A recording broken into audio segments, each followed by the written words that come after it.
that is fair, and that is the work that my department is engaged on. Strickland. Thank you, Mr. Speaker. I've met a number of families recently who are members of the British Call Staff Superannuation Scheme, and I know they will welcome the comments from the Minister earlier. But as has been said, many of those residents are in their 70s and 80s. They are keen for answers. So could the Minister expand on her earlier comments to say more about what the next steps are and when my constituents might get a sense of the timeline and progress going forward? Can I thank him for his concern for his constituents? I'm very receptive, as I said, to calls from BCSS trustees. I wrote to the Chancellor. The Chancellor sent back a positive response, and we are now taking the next steps in this process, and I will be reconvening trustees to meet and talk about it again. Joshua Reynolds. Mr. Speaker, Martin, a disabled resident, lives in his park home in Maidenhead. His boiler broke down 2 months ago and has faced significant challenges. Unable to apply for the boiler upgrade scheme, as park homes do not get EPCs, and the National Energy Foundation having visited 3 weeks ago but still not providing him a response. Could the Secretary of State outline what support he can give Martin and other elderly residents without heat or hot water? Thank you to the honourable member for that question. Look, we are very aware of the issues with park homes. There is support that is provided to park homes through industry support. As we think about how we expand the warm homes discount and the support that we provide for households that can't afford their energy, we will of course have park homes in our mind. Chris Murray. Thank you, Mr. Speaker. Does the Minister agree with me that crucial to achieving our world-leading net zero goals will be community ownership projects? And will the Minister come to Edinburgh to see some of the fantastic community power projects that we have there? Yes, it sounds really good, and community energy is a crucial part of our energy future. The Secretary of State and their neighbours, could he take a short car journey to Gainsborough to visit a new fusion site at West Burton? This is probably the most exciting development in green energy we've ever had in this country, creating unlimited jobs, unlimited green energy. Will he join me in Gainsborough? Well, the honourable gentleman and I don't necessarily agree on everything, but on this we agree. The transformation of the West Burton site from a fossil fuel-fired power station to fusion is an incredibly exciting project, and we should all be battering for it. Chris Kane. Thank you, Mr. Speaker. The Minister may be aware that SSC is supporting over 1,000 new homes in rural Scotland to aid energy infrastructure development. Does he agree with me that the SNP Scottish Government's failure to get a grip on a rural housing crisis is a major barrier to infrastructure development? And will he urge SSE to expand their scheme into my constituency, where they have key projects around the communities of Killin, Lochernhead, Tyndrum and Creanlarich? Well, I thank my honourable friend for the question, and he underlines just how important it is, not just for delivering on energy projects, but the wider economic benefits that come from building infrastructure, the kind of infrastructure that the party opposite now opposes. But he's right to say that in order to deliver these projects, we also need to see investment in rural communities by the Scottish Government, and will continue to press them on those issues. Martin. Thank you, Mr. Speaker. Kent County Council plans to introduce 10,000 on-street car chargers over the next decade. For context, Kent has a population of 1.6 million people. At this rate, Kent will have burnt down by the time we all have electric on-street car charging. What can the Secretary of State do to speed this up? Well, can I say the honourable gentleman is raising a really important issue. Rolling out this electric car infrastructure is incredibly important. If he writes to my department, we'll ensure he gets the best possible reply. Tristan Schliff. Thank you, Mr. Speaker. Will ministers consider exercising the community electricity right within the 2015 Infrastructure Act to require commercial renewable energy developers to offer communities the opportunity to part-own schemes developed in their area? So he raises a really important issue, Mr. Speaker. As a sort of energy nerd, I'm really interested in this 2015 power, which I didn't actually know about, despite my nerdery. And we are actively looking at this really important power put in place by the last government. Thank you, Mr. Speaker. In response to a written question to me last week, the Minister confirmed that no nationally significant infrastructure projects have been consented which will use greater than 50% best and most versatile agricultural land. In my constituency, the East Park Energy solar farm is close to 75%, but under the overarching National Policy Statement for Energy, 5.11.34 states that the Secretary of State should ensure that applicants do not site their scheme on the best and most versatile land without justification. So can the Minister confirm to me whether the nearly 1,500 acres of best and most versatile land is too much good quality agricultural land to sacrifice? Well, the honourable gentleman will know that on any nationally significant project it goes through a proper planning process, and it wouldn't be right for me to comment on that, but I'm sure that the decision makers will be looking closely at the issues he raised. Brian Leishman. Mr Speaker, there is to be a much reduced testing process of oil at the import terminal at Grangemouth, and if this imported oil doesn't pass these reduced tests, it can't be used, leading to Scotland suffering a fuel shortage. Is the Secretary of State concerned at this? Throughout, of course, the 7 months that we've been in government, we've been doing everything we can to work with the operators of the Grangemouth refinery. Of course, we were disappointed by the closure of that. We've carried out, of course, a number of pieces of work around fuel security. We're not concerned about fuel security at this point, but of course, across the whole country, it's something we keep constantly under review. Thank you, Mr Speaker. While the Leader of the Opposition thinks achieving net zero is impossible without, quote, bankrupting us, for communities like Severn Beach in my constituency, investment in low-carbon energy could create valuable skilled jobs. What steps will the government take to ensure that the area around the River Severn gets the investment it needs to realise its potential? The honourable lady is absolutely right. The opposition is off to the wacky races, frankly. Mr Speaker, when it comes to net zero, we on this side know, and this government knows the truth, that net zero is the economic opportunity of the 21st century, and under this government we will seize it. CCUS is a central plank of the Humber 2030 vision. Has the Secretary of State got any plans to meet with the Humber Energy Board, and if not, would he join me in doing so? I talk on every day to the Honourable Lady about her constituency, and I'm very happy to meet with whoever she wants me to, because we think this is incredibly important. The opportunities for her area and the Humber are great if we can harness the talents of the people she's got in her constituency. Adrian Ramsey. Thank you, Mr Speaker. Requiring developers to include solar panels in all new homes and buildings would be extremely popular with the public and help deliver net zero targets. Could the Secretary of State give an update on his discussions with the Secretary of State for Housing, Communities and Local Government on including mandatory solar as part of the Future Homes Standard? The honourable gentleman raises an important point, and this is something that we are actively working on in government. Whatever your view on ground-mounted solar, and we on this side think ground-mounted solar has a role, we do need solar panels on rooftops. It is a really important opportunity. While we're about it, maybe the honourable gentleman can start supporting our plans on planning and infrastructure so we can build the clean energy infrastructure we need. Jonathan Brash.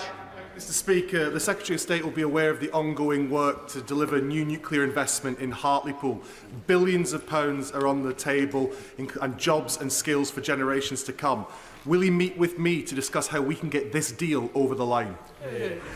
New nuclear is an essential part of our future energy plans, Mr Speaker, and myself and my ministers are absolutely delighted to meet with the honourable gentleman to discuss those plans. Stephen Flynn. Speaker, I welcome the warm words earlier from the Secretary of State in relation to the ACOM project. How confident is he that the Chancellor is listening? Across government, including the Chancellor and the Prime Minister, Mr Speaker, and I speak as an old lag in these things, we have never had a Prime Minister and a Chancellor so enthusiastic and committed to the net zero agenda and what it can do economically for our country. And so the honourable gentleman should definitely take heart from that. Right, final question, Luke Mayor. Thank you, Mr Speaker. Teesside is seeing thousands of jobs coming on stream in carbon capture and storage, but it seems the new energy policy from the Conservatives would put those jobs at risk.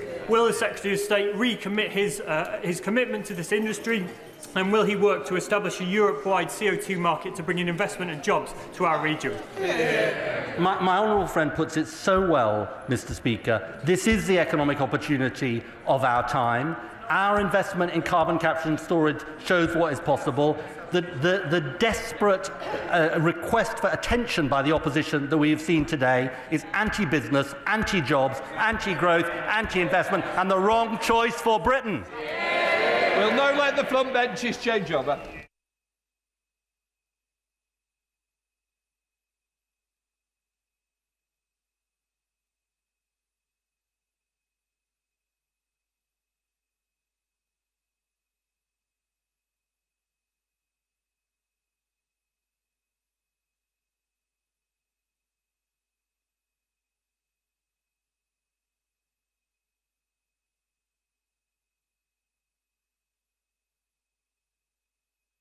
We continue proceedings. I'd like to pay tribute to John Parry Hemingway, the last surviving Battle of Britain pilot, who died yesterday at the age of 105. Mr. Hemingway was a teenager when he joined the RAF during the Second World War.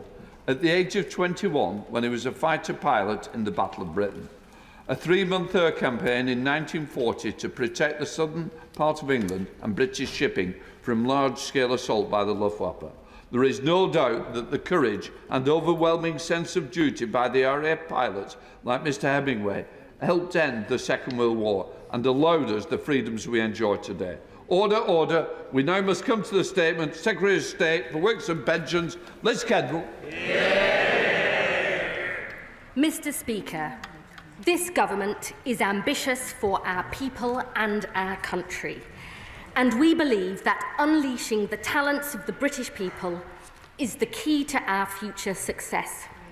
But the social security system we inherited from the Conservatives is failing the very people it is supposed to help and holding our country back. The facts speak for themselves. 1 in 10 people of working age now claiming a sickness or disability benefit. Almost 1 million young people not in education, employment or training. That's 1 in 8 of all our young people. 2.8 million out of work due to long-term sickness. And the number of people claiming personal independence payments set to double this decade from 2 to 4.3 million, with the growth in claims rising faster among young people and mental health conditions, and with claims up to 4 times higher in parts of the Midlands, Wales and the North, where economic demand is weakest, places that were decimated in the 80s and 90s, written off for years by successive Tory governments and never given the chances they deserve. And the consequences of this failure are there for all to see. Millions of people who could work, trapped on benefits, denied the income, hope, dignity and self-respect that we know good work brings. And taxpayers paying millions more on the costs of failure, with spending on working age sickness and disability benefits up 20 billion since the pandemic, set to rise by a further 18 billion by the end of this Parliament to £70 billion a year. And it is not like this in most other comparable countries, where spending on these benefits since the pandemic is either stable or falling, whilst ours continues to inexorably rise. This is the legacy of 14 years of Tory failure. And today, Mr. Speaker, we say no more. Since we were elected, we have hit the ground running to get more people into good work through our plan for change. We're investing an extra £26 billion into the NHS to drive down waiting lists and get people back to health and back to work. We're improving the quality of work and making work pay with our landmark employment rights legislation and increases in the national living wage. We're creating more good jobs in every part of the country, in clean energy and through our modern industrial strategy. And we are introducing the biggest reforms to employment support in a generation with our £240 million Get Britain Working plan.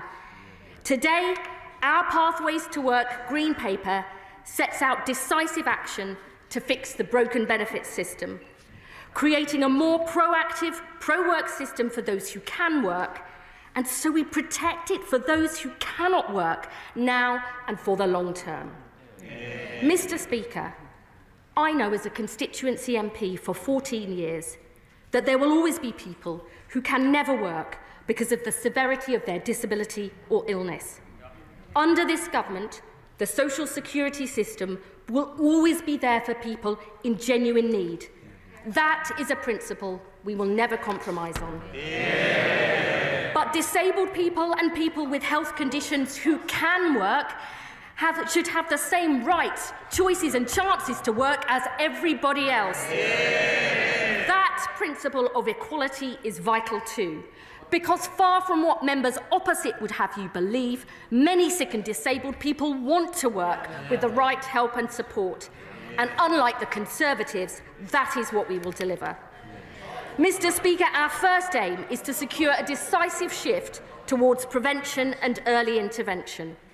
Almost 4 million people are in work with a work-limiting health condition, and around 300,000 fall out of work every year. So we've got to do far more to help people stay in work and get back to work quickly, because your chances of returning are 5 times higher in the first year. Our plans to give statutory sick pay for 1 million of the lowest paid workers and more rights to flexible working will help keep more people in work. The Work Well programme is trialling new approaches, like GPs referring people to employment advisors instead of signing them off sick. And our Keep Britain Working review, led by former John Lewis boss Sir Charlie Mayfield, will set out what government and employers can do together to create healthier, more inclusive workplaces. So we help more employers offer opportunities for disabled people, including through measures like reasonable adjustments, alongside our Green Paper consultation on reforming access to work so it is fit for the future. And today, I can announce another step. Our Green Paper will consult on a major reform of contributory benefits, merging contributions-based job seekers allowance and employment support allowance into a new time-limited unemployment insurance paid at a higher rate without having to prove you cannot work in order to get it. So if you have paid into the system, you'll get stronger income protection while we help you get back on track. Our second objective is to restore trust and fairness in the benefits system by fixing the broken assessment process and tackling the perverse incentives that drive people into welfare dependency. Now, members on this side of the House have long argued that the work capability assessment is not fit for purpose. Going through the WCA is complex, time-consuming and often stressful for claimants, especially if they also have to go through the PIP assessment. And more fundamentally, it's based on a binary can-can't work divide, when we know the truth is that many people's physical and mental health conditions fluctuate. The consultation on the Conservatives' discredited WCA proposals was ruled unlawful by the courts. So today I can announce we will not go ahead with their proposals. Instead, we will scrap the WCA in 2028.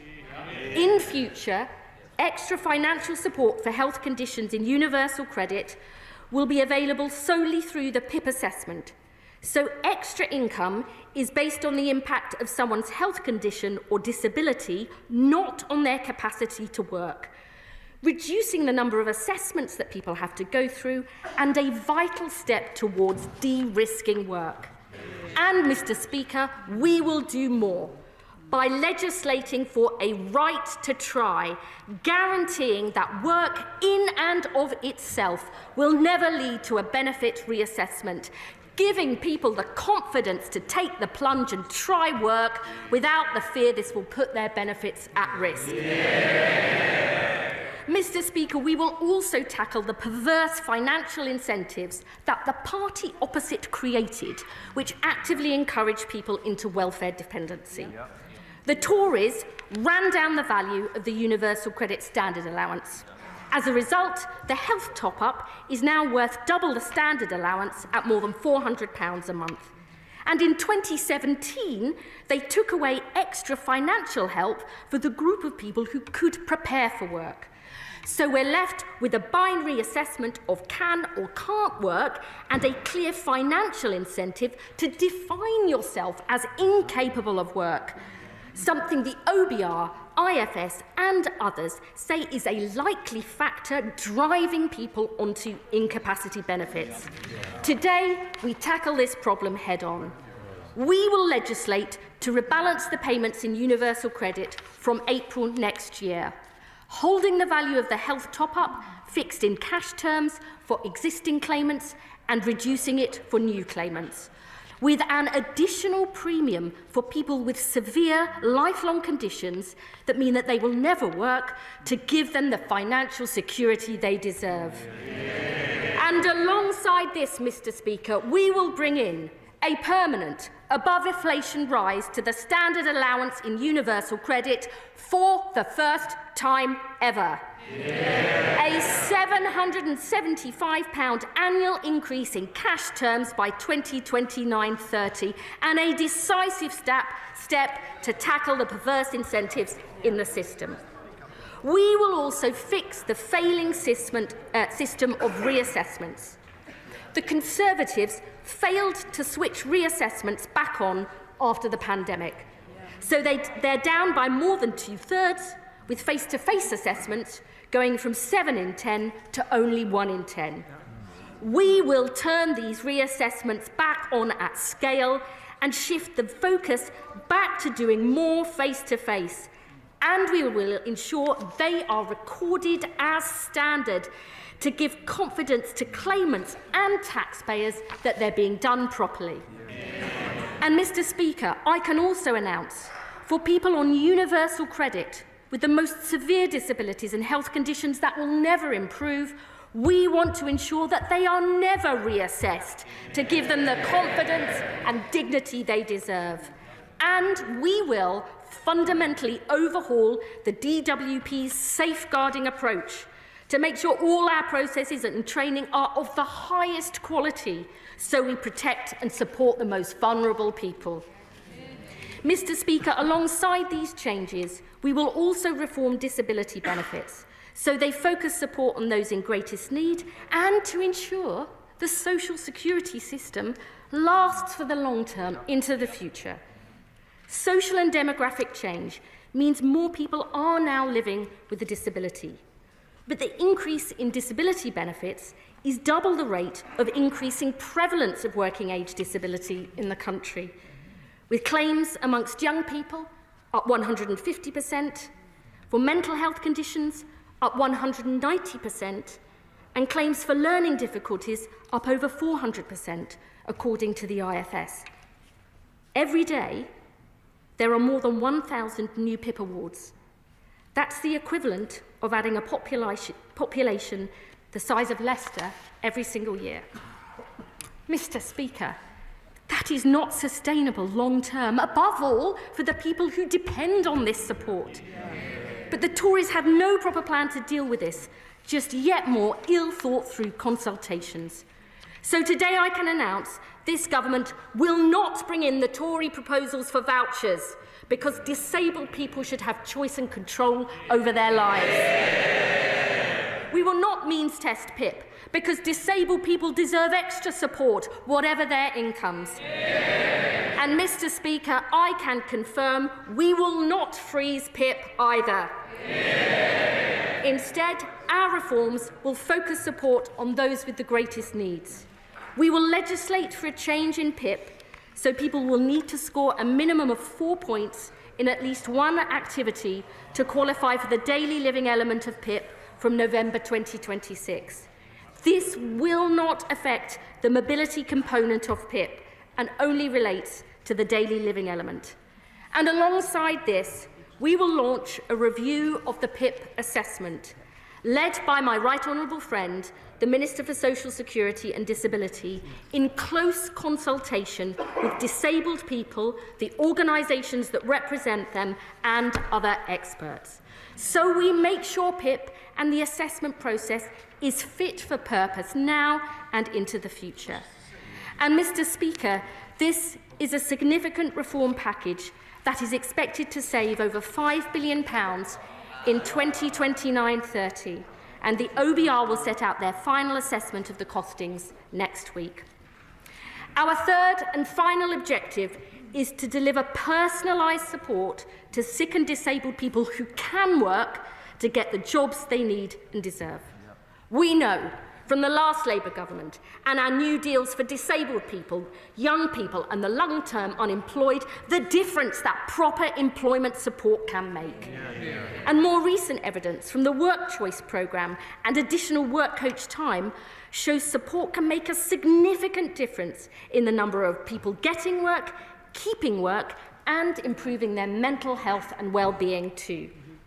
This Labour government believes that an active state can transform people's lives. We know this because we have done it before. So today I can announce we will invest an additional £1 billion a year for employment support with the aim of guaranteeing high-quality, tailored and personalised support to help people on a pathway to work. The largest ever investment in opportunities to work for sick and disabled people. And alongside this, for those on the UC Health top-up, we will bring in an expectation to engage and a new support conversation to talk about people's goals and aspirations, combined with an offer of personalised health skills and employment support. And because being out of work or training when you're young is so damaging for your future prospects, we will go further. In addition to funding our youth guarantee through the £240 million Get Britain working plan, we will consult on delaying access to the health top-up in universal credit until someone is aged 22, with the savings reinvested into work support and training opportunities, so every young person is earning or learning and on a pathway to success. Mr. Speaker, the Conservatives left a broken benefits system that's failing the people who depend on it and our country as a whole. The status quo is unacceptable, but it is not inevitable. We were elected on a mandate for change, to end the sticking plaster approach and tackle the root causes of problems in this country that have been ignored for too long. Because we believe in the value and potential of every single person, that we all have something positive to contribute and can make a difference, whether that's in paid work, in our families or communities, alongside our neighbours and friends. We will unleash this potential in every corner of the land, because we are as ambitious for the British people as they are for themselves. Today we take decisive action, and I commend this statement to the House. Shadow Secretary of State Helen Whately. Thank you, Mr. Speaker. And I thank the Right Honourable Lady for advance sight of her statement. She and I agree on one thing. The welfare bill is too high. Left unchecked, it will rise to £100 billion by the end of the decade. Spending more on sickness benefits than we do on defence is not the sign of a strong country. And this isn't just a question of money. We have 3 million working-age people not working due to ill health, not filling the roles businesses need, not contributing to our economy, not fulfilling their own potential. Now, the best way to get the welfare bill down is to get people off benefits and into work. That is what we did year after year after taking office in 2010. Despite the once-in-a-century pandemic, there were 4 million more people in employment when we left office than the mess we inherited from Labour. Before the pandemic, economic inactivity was at a historic low. But it's true that then we started to see a new phenomenon: growing numbers of people claiming sickness benefits, and particularly worryingly, young people. A system set up with good intentions to protect the most vulnerable in society had over time morphed into something broader, driven in part by a well-intentioned but not always helpful medicalisation of life's ups and downs. In government, we identified this problem. We worked up plans to tackle it, but at every point, Labour opposed them. In fact, the Chancellor said that not one single penny could be saved from benefits. So when they came into office, not only did they cancel or delay pretty much everything we handed over, they had no plans of their own. They walked into the department with empty notebooks. All they'd done in opposition is oppose, instead of the hard work of coming up with their own answers. That's why the country has had to wait another 8 months for this announcement. And in that time, taxpayers have shelled out £7 billion in extra sickness benefits. Nearly 500,000 people have been signed off sick. In fact, 60 people were signed on to sickness benefits while the Right Honourable Lady was talking. Nonetheless, I have been looking forward to hearing what she would announce today, and which of the many things briefed out to the media her spinning policy wheel would eventually land on. Governing is hard. We know that. In the last few weeks, they have made it look really hard. But nothing compared to how hard life can be for a severely disabled person. Somebody for whom getting up, getting dressed, getting breakfast, things most of us here found easy to do this morning, they find hard, if not impossible. For some people, this few weeks has been deeply frightening. They will be glad for the uncertainty to finally be at an end. Mr. Speaker, I can genuinely say that I want the Right Honourable Lady to succeed, and I welcome her commitment today to increase the number of reassessments and that more of these will be taking place face-to-face and recorded. I welcome the investment in employment support for disabled people. And of course, I welcome her re-announcing a host of things that we were doing in government.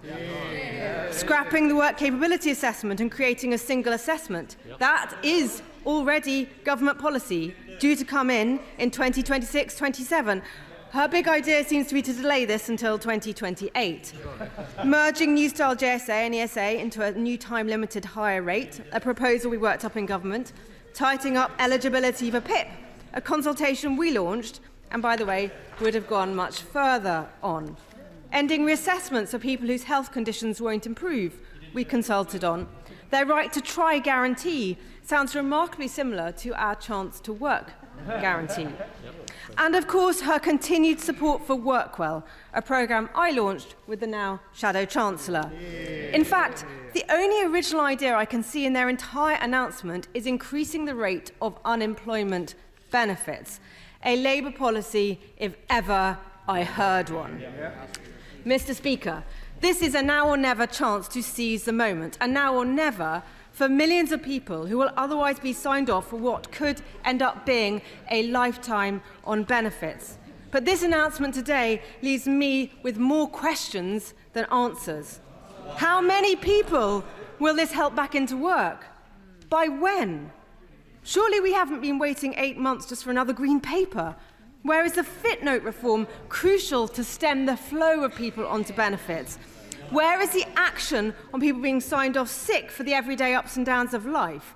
Why is she only planning to save £5 billion when the bill is forecast to rise to over £100 billion? And do the savings she's announcing today include the £5 billion savings we had already agreed with the OBR for reforming the work capability assessment? Because if so, she has made virtually no savings of her own. What is the saving net of the additional expenditure planned? Fundamentally, this is too little, too late. The fact is, £5 billion. The fact is, £5 billion just doesn't cut it with a bill so big going up so fast. She needed to be tougher. She should be saying, no more hard-working taxpayers funding the family next door not to work. No more free top-of-the-range cars for people who don't need them. No more sickfluencers helping people to claim money they don't need. And now, before the Right Honourable Lady puts on her angry voice and leans across the dispatch box to shout at me about 14 years, can I gently say to her that everybody in this chamber and around the country knows that we lost and they won, and now her job is to govern, and it is my job to hold her to account. Our country needs everybody who can work to work. This principle should be at the heart of our welfare system. It is good for the taxpayer, good for the economy, good for the individual and their family who benefit from the security, dignity and purpose that work brings. And it means that those who genuinely cannot work get the support they deserve. But the fact is, fewer people work under Labour. It's happened every time they've been in office, and it's already happening now. They should have taken their time in opposition to come up with some meaningful reforms. They didn't, and the country is already paying the price. Secretary of State. Thank you, Mr. Speaker. I mean, I personally like the Honourable Lady a great deal, but her entire response seemed to be railing against her own party's failings and lamenting action her party itself failed to take. Too little, too late. It indeed will be the epitaph of the Conservative Party. One thing I do agree with is that this is a now or never moment, and I'm proud that this government is taking it, taking decisive action, ducking the challenges that have been ignored for too long. And also, I would say, Mr. Speaker, I'm not interested in being tough. This is about real people with real lives, and we have to be careful how we talk about this. I'm interested in taking the right steps to actually change the system, to transform people's lives, and crucially, to ensure that we have a social security system that lasts in future. 1 in 3 of us will have a health condition in our lifetimes. 1 in 4 of us is disabled. And unless we as a country in the welfare state, the world of work and all of our public service wake up to that fact, that welfare state that the Labour Party created will not be there for future generations, as that is what we are determined to secure. This is a substantial package of measures that will save around £5 billion by 29-30. We will have to wait till the OBR comes up with its final costings on all of this at the spring statement. But I would just leave honourable members with this. The former Chancellor George Osborne said a decade ago, governments let unemployed people get parked on disability benefits and told they would never work again. Why? Because people on disability benefits don't get counted in unemployment figures that could embarrass politicians. The Labour Party isn't embarrassed about this situation. We're ashamed of the state the Tories left the country in. We will face up to our responsibilities. It's time honourable members opposite did the same. Chair of the Select Committee, Debbie Abrahams. Thank you so much, Mr. Speaker, and I thank my right honourable friend for her statement. I absolutely agree. Our social security system isn't fit for purpose, and I think the measures, particularly in terms of increasing employment support by £1 billion a year, by increasing the standard allowance of universal credit, something unfortunately the opposition failed to do when they were in government, will be really, really positively felt. I also appreciate the difficult financial circumstances we face ourselves, and in spite of the £5 billion being said by the party opposite to be a huge figure, it's actually the largest cut in social security support since 2015. And I would put that there are alternative, more compassionate ways to balance the books rather than on the back of sick and disabled people. I absolutely fundamentally believe that my right honourable friend is on the right course, and I implore my party to try and get our reforms to bed in first before we look to making the cuts, a point that others have also made. There's so much evidence of the adverse effects that the party opposite had with the cuts in support and the restrictions in eligibility criteria when they were in government, including the deaths of vulnerable people. And we can't have a repeat of that. So I would be grateful if my honourable friend could, as a matter of urgency, publish the analysis that they've had on the impacts, particularly on mental health impacts, and also to give an outline of when we are expected to respond. Thank you. I really thank my honourable friend for her response. Let me say straight off, we will be publishing the equality impact analysis and the poverty analysis alongside the Spring Statement. I know that she is a lifelong champion for sick and disabled people and has rightly raised concerns, including through the Select Committee, on vital issues like safeguarding, and I look forward to receiving the Select Committee's report on that to learn from the evidence they've received.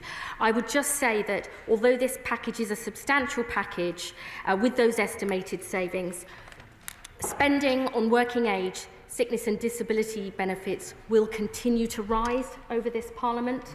The last forecast was that it would continue to rise by £18 billion. It is not a cut, as the Honourable Lady has said.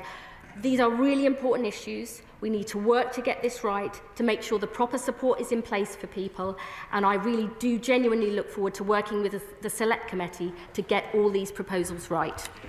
Steve Darling, the Liberal Democrat spokesperson. Thank you, Mr. Speaker, and I would first of all like to start by thanking the Secretary of State for sharing her statement in advance. That was extremely welcome. Liberal Democrats want to see more people in work, including those with disabilities. Sadly, the significant blocker for those people getting into work is the appalling state of our health and social care system left behind by the Tories to my right in more ways than one. And we desperately need the new Labour government to drive forward with reforms that actually see an investment in our health service to improve it. The devil is in the detail of these proposals, and I do fear what we will find as we turn over rocks over the next few days, particularly for those who are most vulnerable. The Minister has described the system as a broken system, and so therefore I would like to ask the Minister, how are you driving... Sorry, Chair. How is the Minister driving significant change through this? I fear that this is just tinkering around the edges where we need to see real culture change within the DWP. And also, Mr. Chair, investment in our NHS is absolutely more essential. I actually agree with the Honourable Gentleman. We do need extra investment in the NHS and to overhaul the culture of the DWP, and that is precisely what we are doing. We are investing an additional £26 billion into the NHS, an extra £172 million into the Disabled Facilities Grant to help disabled people live independently, £3.7 billion into social care, because that's such an important issue. We do need a decisive cultural shift in the DWP. That's why our Get Britain working plans have announced proposals to overhaul job centres. And we've also said today we need to have a fundamental look at our safeguarding approach. And I would also say this, our Pathways to Work employment support programme genuinely is that, because for some people, getting out of the house is an achievement. For others, going along to a community group, maybe doing voluntary action, getting skills, that is what we mean. And we will work closely, not only with the NHS and my right honourable friend and social care, but also voluntary organisations who have such a vital role to help people on a pathway to success. Dave McHillier. Mr. Speaker, and I welcome my right honourable friend's commitment to making sure that no one is on the scrap heap when it comes to working, that everyone will get the support that they need. I note that she's consulting on delaying access to the health top-up in universal credit until someone is aged 22, and would be grateful if she could explain the rationale for that age and what savings she expects to make if that consultation goes forward. State.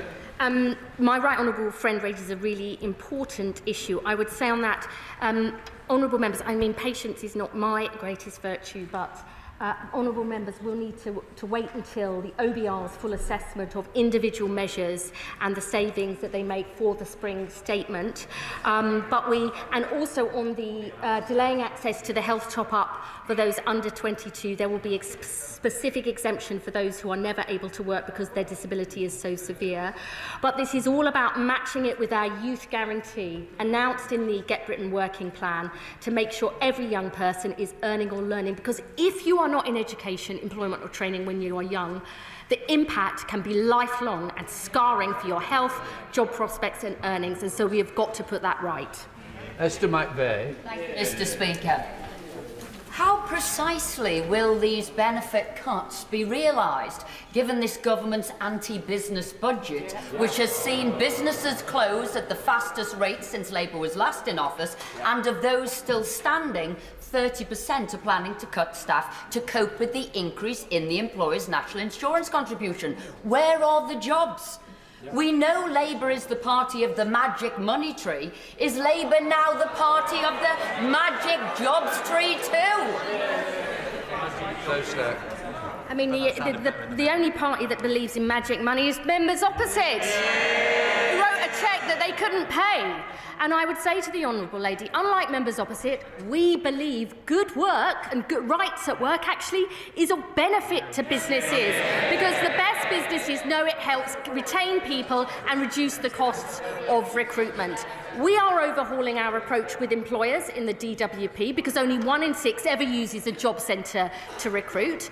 We want to have a single account manager for all businesses. We're going to make sure our job centres are much more embedded in their local communities, so they have detailed knowledge of individual employers. That is the way that we get Britain working and growing again. Clive Lewis. Mr. Speaker, can I ask the Minister, when they made the decision, to go down this route, did they understand the pain and difficulty that this will cause millions of people, millions of our constituents who are using food banks, who are using social supermarkets, people who are on the brink? This £5 billion cut is going to impact them more than I think her department is giving credit for. And I would like her department to be able to look my constituents in the eye when I go back to them to tell them that this is going to work for them, because as things stand, my constituents, my friends, my family are very angry about this, and they do not think this is the kind of action that a Labour government takes. I have great respect for my honourable friend, but let me just say this to him. I've spent years chairing Feeding Leicester, the programme to end hunger in my city. And I know that I can look my constituents in the eye and say to them, I know that getting more people into better paid jobs is the key to their future success.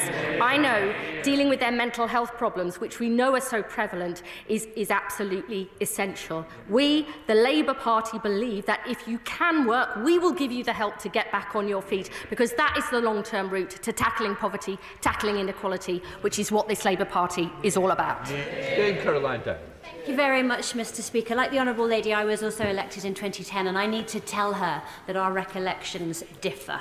Because when I came into this role after 13 years of Labour government, 7.5% of the young people in the Gosport constituency were not in education, employment or training. That was a number that was down to 3% by last year.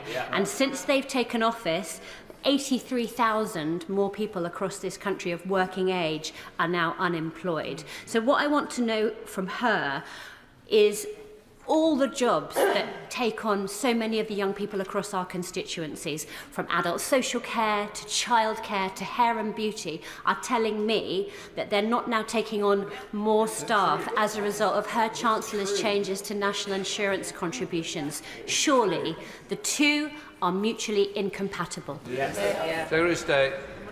I would say to the Honourable Lady, unless we cut waiting times and waiting lists in the NHS so people can get back to health and back to work. That is the reason that we are investing an extra £26 billion into the NHS, and many employers have said to me that they are deeply concerned about that. And we are precisely dealing with those key sectors, health and social care, construction, all those areas where people want people with the skills to get jobs.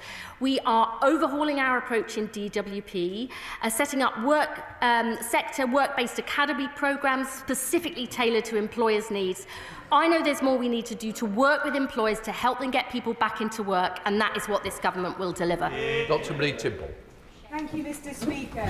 After 14 years of Conservative failure, there's a 29% employment gap and a 17% pay gap for disabled people in this country. Therefore, we must ensure that the social model of disability is central to government decision-making to achieve inclusive growth that enables disabled people to fulfil their potential. I welcome her proactive approach to reasonable adjustments and the £1 billion support package to get disabled people back into work where they can work, as well as her recognition that PIP is designed as an in-work benefit to enable people to live independently, because research shows that supportive, incentive-based approaches massively outperform cuts or sanctions in getting disabled people into sustainable employment. What work has she done to develop inclusive growth strategies across all employment sectors to close the disability employment gap and the disability pay gaps? Sarah State. I absolutely agree with my right honourable friend. This is at the heart of our mission here, providing those equal rights and choices for disabled people to work as anybody else. We will be working with disabled people and the organisations that represent them to develop our pathways to work employment support so we get it right, because we won't do that unless we work closely with disabled people. And we are also working right across government. We have disability ministers in every single government department. They are driving this agenda forward, and I know that my right honourable friend will give much valued advice and help to make sure we get it right in every part of this government. John Milne. Thank you, Mr. Speaker. Encouraging and enabling people back to work is a laudable aim, but how can the Minister assume £5 billion worth of success in advance of actually rolling out the programme? Surely the right approach is to let the reforms generate savings naturally by a concrete reduction in need, rather than to set an arbitrary target beforehand. We're not setting an arbitrary target. We're fixing a broken system, and we're taking action immediately, because we believe we have to both put in place that employment support, put in place the health support and social care support at the same time as fixing a broken benefit system. And I would just say to the honourable gentleman, I start first, last and always with people. What do we need to do to give people the opportunities they deserve if they can work? What do we need to do to make sure the social security system lasts in future? That is something that we cannot put off any longer, because that is not good enough for the people that we were elected to serve. Joanna Baxter. Thank you, Mr. Speaker. PIP is a devolved benefit known as the Adult Disability Payment in Scotland. Can my right honourable friend assure me that she'll be working with partners, including the Scottish Government, to ensure that disabled people right across the whole of the UK get the support that they need? Sarah State. Absolutely, that is very important for me personally and the government as a whole, because we want people in Scotland to have the same chances and choices to work if they can do as everybody else, and to make sure people have proper protections. That is essential for us, and I will continue to work closely with the Scottish Government, not just in my own area, but I know across the board in other government departments too. Art Pritchard. Thank you, Mr. Speaker. Youth unemployment stood at 642,000 as of the last quarter of 2024, a rise of 136,000 on 2023, and a youth unemployment rate of 14.8%. She mentions earlier in her statement, earn and learn. Does she agree with me that one way of perhaps attracting some people back into work is for her to have discussions with her colleague in the Ministry of Defence, the Defence Secretary? And would she agree with me that getting more young people into His Majesty's Armed Forces, Air Force, Navy, Army, would be a starting place? I absolutely agree with the honourable gentleman. Indeed, before I was appointed to this position in opposition as a constituency MP, I have discussed with my local job centre and the Armed Forces recruitment precisely these issues, because of the really exciting careers and opportunities that are available, I think are really important for young people in my constituency and the one that he represents. And I will certainly be having more conversations with colleagues in the Ministry of Defence to make sure we put this plan into action. Clive Efford. Mr. Speaker, I've heard many people make a moral case for the changes that my right honourable friend as announced today. But does she agree that over the last 20 years, those people with large amounts of wealth have done extremely well, whilst average household incomes have stagnated and the standard of living for the overwhelming majority has gone down? So whilst we make a moral case for changes to the benefit system, shouldn't we also be making a case for how we tax wealth as opposed to income? My honourable friend is right that those with the broadest shoulders should bear the biggest burden, and that's why I'm very proud that we have tackled issues like closing loopholes in the non-dom tax status, why we've looked at the profits of the energy companies and many other areas. I think that is an absolute principle of this Labour Party of fairness in the tax system. Stephen Flynn. They say they won't change their fiscal rules because of their manifesto. They say they won't change their tax policies because of their manifesto. They say they won't change their position in relation to the single market because of their manifesto. Perhaps the Secretary of State could outline to me and to people right across the UK where in her manifesto it stated that they were going to take £5 billion away from disabled people. I'm very happy to send a highlighted version of our manifesto to the honourable gentleman, where we said we would reform or replace the WCA. We said we'd make sure we dealt with backlogs in access to work. We said we'd make work pay. We said we'd invest more in the NHS. We said we'd improve employment rights. We said we'd create jobs in every part of the country. I'm very proud we're delivering on it. I just ask the honourable gentleman to take a look at what's happening in Scotland and their record there, because there's probably more they could do. Jill German. Thank you, Mr. Speaker. I'm delighted to hear my right honourable friend announce additional investment for high-quality, tailored and personalised support to help people on a pathway to work, and the recognition that for so many it is indeed a pathway and not just a series of referrals that just lead back to square one. So can my right honourable friend assure me that joint working with local support services like those in Clwyd North, already doing great work, will form part of this so a truly local, person-centred approach can be achieved? Yes. We won't get this right unless we draw on the huge strengths of our voluntary and community organisations. You know, I have never believed that there are hard-to-reach groups. It's just we need to change what we do. And I think there's a lot we can learn from groups like the one my honourable friend suggests, because it really is a pathway to work. I think we've got to end this false divide between those who can and can't work and understand that there are steps towards a better life, and that's what this government wants to deliver. Dr. Luke Evans. Thank you, Mr. Speaker. Two practical questions. She said she's joining Job Seekers Allowance and Employment Support Allowance into a new time-limited unemployment insurance. What is that time limit? And second of all, she said an expectation on people to look for work. What happens when they don't meet that expectation, and what discipline is faced if they don't take that up? The time limit is one of the things we're consulting on in the Green Paper, and I look forward to hearing his views about that. And in terms of the expectation to engage, it's actually very interesting when we have started to free up our work coach time, actually offer support on the phone, in person. Many people have come forward because we're trying to change the culture of that. Actually, I mean, the Conservatives always leap straight to a position where people refuse to get involved. Actually, we've got to change the culture. And I believe that is the way that we would get more people onto that pathway to success. Florence Eshelon. Thank you, Mr. Speaker. I agree with the Secretary of State that many disabled and sick people want to work, but the reality is cutting PIP will not address the reasons why they don't. The Secretary of State outlined the reasonable adjustment framework for disabled people's hard. It's very hard to navigate. It took me 6 months to navigate that for my member of staff in the place where we legislate. So how hard is it going to be for disabled people in the workplace to try to get those employees to make those adjustments?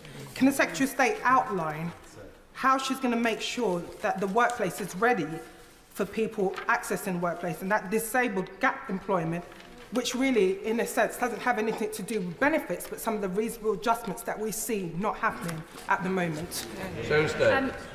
I know my honourable friend is an absolute passionate advocate of these issues, and she's right.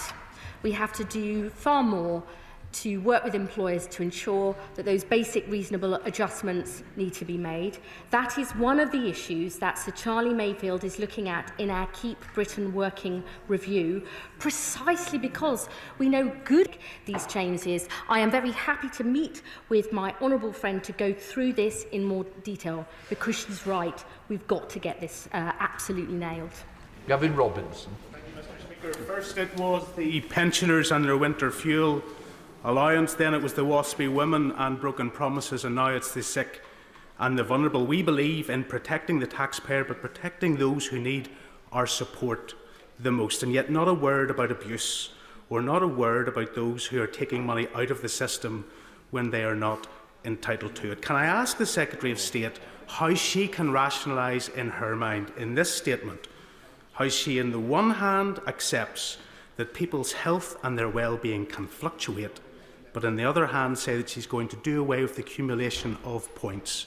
To require an applicant to get 4 points in any one box does away with the ability to recognise that mental ill health particularly manifests itself in many different ways, and that accumulation of points has been incredibly important to get support for those who need it most. If it fluctuates, how is she doing away with that accumulation? I would say to the honourable gentleman, there is very clear evidence that good work is good for mental health. And that is for people with anxiety and depression, but also those with more severe conditions. Psychosis, schizophrenia, really clear evidence from the NHS individual placement and support programme that you can help people get into work. That's not only better for them and their incomes, but it reduces their relapses and spending on the NHS. He asks me how I rationalise this. It's because I am not prepared to accept a system that is miserable for people, that traps them in poverty, that denies people the chances and support they deserve. And I am also not prepared to accept an inexorable rise in the cost of spending, much of which is on the cost of failure, precisely because I want to ensure the social security system lasts for the long term. Sarah Owen. Mr. Speaker, I think all of us on this side of the House at least understand the scale of the financial bin fire left by the previous government. But there are those that are worried and are seeking assurances at home. Of the 1 million people potentially losing disability support, what guarantees can my right honourable friend give that those that are unable to feed or toilet themselves will not lose out in personal care? And of the 1 million who can and do want to work, of course we welcome that £1 billion extra support. But how is this government going to hold uncooperative employers' feet to the fire in giving disabled people an equal chance of employment and career success? Thursday. I agree with my honourable friend. I know people are worried and concerned. And that is a really important issue. It's why I disagreed with the opposition spokesman saying we need to be tough. I'm not interested in that. This is real people and real lives. And I would say that the changes in PIP are not coming in immediately. They will be from November 2026 for new claimants. Those with severe conditions who will never work will be protected. If people do have a reassessment, it will be done by a fully trained assessor or a healthcare professional based on their individual needs. And in order to ensure there is greater confidence in those assessors and the decisions that are being taken, we will overhaul our safeguarding and training, and we will record those assessments as a standard, because that is absolutely essential. So Desmond Sway. Speaker, because working is so beneficial to mental health, will she require claimants to undertake socially useful work in order to retain their benefits? Sarah State. No. Gives you more flexibility. There's only a few. Neil Coyle. Neil Coyle. Can I thank the Secretary of State for listening to disabled people and their organisations on ending the needless, wasteful and extremely expensive repeat reassessments for those with progressive conditions. I hope it's being welcomed by those who've campaigned for that for many years. But can I ask if the Green Paper plans will include tackling the disincentives to work for disabled people and others in supported housing that mean working more than 15 hours a week can actually result in financial penalties in a system not just ignored by the party opposite, but put in place by the two parties opposite in coalition when they fumbled the universal credit introduction. Will this government fix those tax allowances to ensure that work always pays, including for disabled people in supported housing? My right honourable friend, the Minister for Social Security and Disability, is looking at that, and I am sure he will discuss these issues with my honourable friend if he would like that. John Barry. Thank you, Mr. Speaker. I've heard nothing today that shows the government has yet listened to disabled people. Any changes to PIP should have been co-produced, but we have this week 25 disabled people's groups and charities writing to ministers begging to be included and not as an afterthought.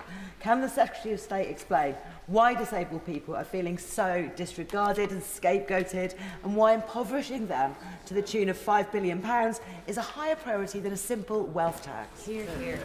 So State. I mean, I think many disabled people did feel disregarded and ignored under the Conservative government. And I would say to her that on many, not all, but many aspects of what I've announced today, we will be working with disabled people and the organisations that represent them. And if she has particular issues and concerns that she would like to raise, I would be very, very happy to her if she would like to write for me or meet myself or the Minister for Social Security and Disability. Mike Donald. Mr. Speaker, you know that there are decisions made in this House that stay with you for the rest of your life. This is one of them. Can I say to the Secretary of State, we all agree with their objectives of trying to ensure that disabled people are fully have the resources to have a decent quality of life, and that those capable of work have the support to get them into work. But the reality is trying to find up to £5 billion worth of cuts by changing the PIP rules, the criteria, will result in immense suffering, and we've seen it in the past, loss of life. So what monitoring, independent monitoring, will take place that will be reported to this House, and what threshold of suffering will it take to take an alternative route to supporting disabled people? I would say to my honourable friend, I take very seriously the issues that I've announced today. We absolutely want to make sure that all of the assessment processes and training are properly scrutinised, and we are overhauling our safeguarding processes. But let me just say this. My objective is to improve the lives and life chances of sick and disabled people, for those who can work, to support them to get into work, for those who will never work, to protect them, switching off the reassessments that have been done to give them dignity and respect. And I believe that that mission, not only to ensure those who can work do work, but to secure the sustainability of the social security for the long term, is precisely the responsibility of a Labour Party that founded the welfare state. Dame Harriet Baldwin. Thank you, Madam Deputy Speaker. One of the first acts of her government was to take away the winter fuel allowance from millions of pensioners on incomes as low as £13,000 a year, including 44,000 who are terminally ill or were. So can she reassure all our constituents that in making these changes, she will not be going after those who have a terminal illness?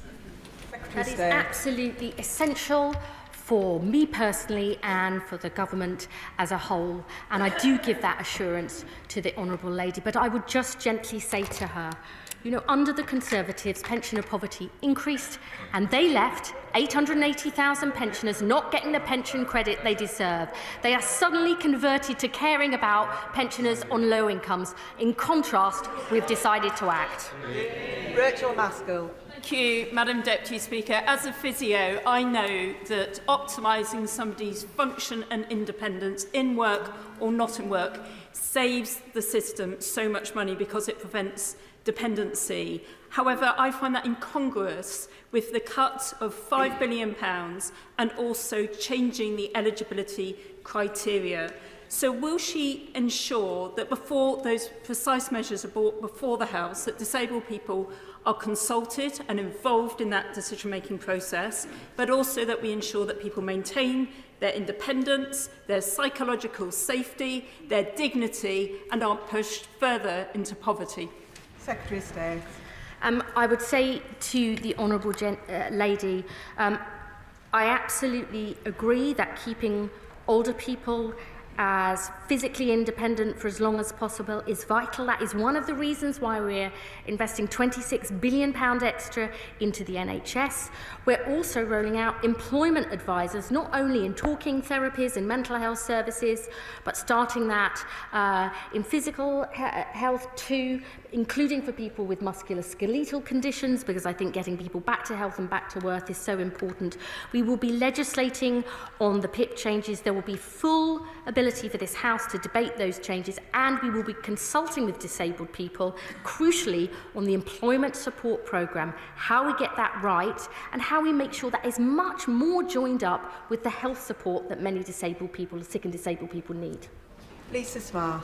Thank you very much, Madam Deputy Speaker. Many of my Hazel Grove constituents are keen as mustard to get back to work, but they are waiting for either a diagnosis or treatment on the NHS. This is made more difficult by capital spending needed at Stepping Hill Hospital, and also the fact that mental health services across Greater Manchester are stretched too thinly.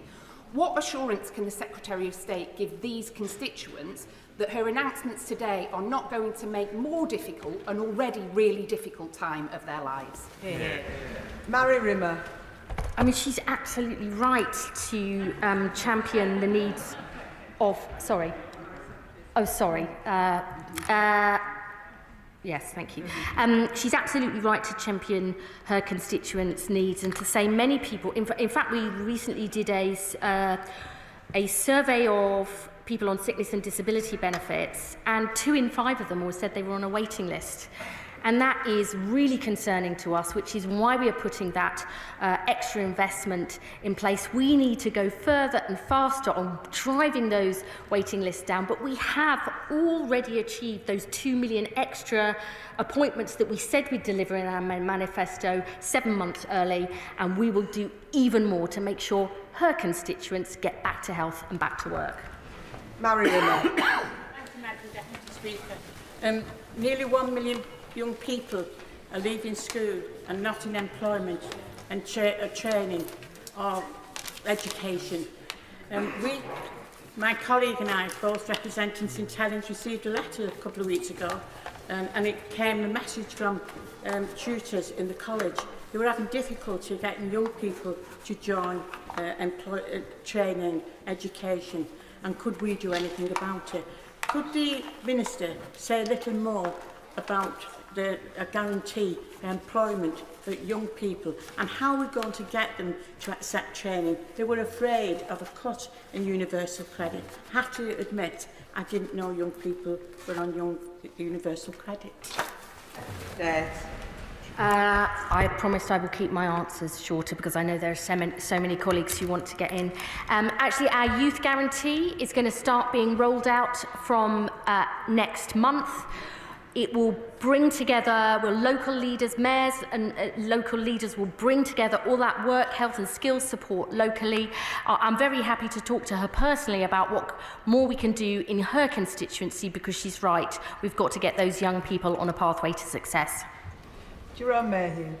Mr. Speaker, when I fought the last election, I was honest with my electorate, telling them that we would save £12 billion from the welfare budget. Was the Minister honest with her electorate when she talked about their plans to cut disability welfare, or is she making this policy on the hoof because the Chancellor has destroyed economic growth? Secretary of State. They didn't have a plan. The former Chancellor, the member for Godalming and Ash, actually admitted during the general election that money had already been scored. So I'd say I will listen more to the honourable member when they actually put forward a plan that works instead of having it discredited in the courts. Dan Francis. Thank you, Madam Deputy Speaker. Too many carers of disabled people end up with physical and mental health disabilities themselves and end up trapped in the system of their loved one. What more can the Secretary of State do with her colleagues in the Department of Health and Department of Education to stop that trap? Secretary of State. I've been a lifelong champion of family carers who give their all to looking after the people they love.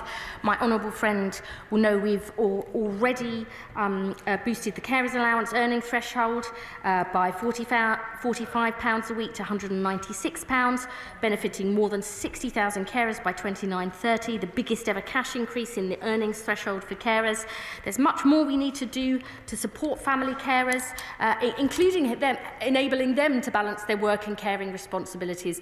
So I look forward to talking to my honourable friend about this, because there's much more we need to do. Dr Caroline Johnson. Thank you, Madam Deputy Speaker. Madam Deputy Speaker, the Secretary of State says she'll legislate for a change in PIP so that people must score a minimum of 4 points in at least one activity to qualify in the future. This means that an individual who needs supervision or assistance with therapy 3.5 hours a week, and prompting and assistance with washing, and assistance to get in the bath or shower, and supervision to manage their toilet needs, and assistance to dress and undress their lower body would no longer qualify for PIP. How many such individuals are there? Secretary of State. It doesn't mean that. What I would say is that every single case is assessed on individual need. And I would say to the honourable lady, it is really important that she understands and her constituents understand we will protect those with the severe disabilities who can never work. And for anyone who goes through a reassessment process, that will be done based on their personal individual needs. Dr Zabir Ahmed. Thank you, Madam Deputy Speaker. My right honourable friend will agree with me that under the managed decline of the SNP, people in Scotland are more likely to be economically inactive than the rest of the UK. She will further agree with me that we have greater ambitions for the people of Scotland, particularly young people, than the party opposite. Will she agree with me that these reforms are absolutely necessary so they put more Scots back to work and back on the road to prosperity? Secretary of State. Yes, I would. I mean, people in Scotland deserve the same chances and choices to work, to get skills, get training, to not have young people leaving school without the qualifications they need, to not have an NHS that isn't reducing waiting times, to overhaul job centres. Absolutely. And we will continue to work with the Scottish Government to put all of those problems right, because we want people in every part of this country to benefit. Richard Ford. Thank you, Madam Deputy Speaker. I welcome the Secretary of State's shift towards prevention. Last May, my constituent Alexander McRandall was riding his motorbike on the lanes of East Devon when he struck a pothole and was thrown from his bike. His collision resulted in permanent nerve damage. He's had to leave a 40-year career. His wife Louise has given up work to look after him. While they will be reassured to hear that the government is not going to freeze PIP, does the Secretary of State recognise that prevention also requires more investment in local government to prevent situations like theirs? Secretary of State. I'm really sorry to hear about what's happened to his constituent and his family and the impact that this must have had on them. I think there is absolutely more we need to do to provide local support. That's why the Get Britain Working Plan actually isn't all being determined by Whitehall, because I think local leaders know best what local areas need. So that is why we are devolving more resources, more powers and more responsibilities to local areas to make sure we shift the focus towards prevention and early intervention and help get people back on their feet. Mary Kelly-Foy. Thank you, Madam Deputy Speaker. When cuts to incapacity support was introduced by the last government through the work-related activity component, we saw severe rises in poverty with no significant increase in employment, and cases of mental health skyrocketing. And in the North East, we already have some of the highest rates of poverty and ill health in the country. So what assurances can the Secretary of State give me that these changes won't push people in areas like mine further into poverty and ill health? It is absolutely about areas like my honourable friend represents, areas that have been written off and denied opportunities for so long. And it's really important that we look at this in the round. The action we're taking to create more good jobs in every part of the country through the modern industrial strategy, clean energy and building 1.5 million homes.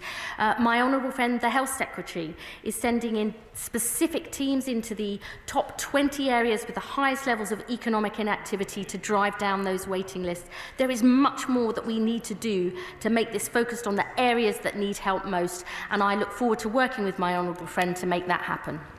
Carla Lockhart.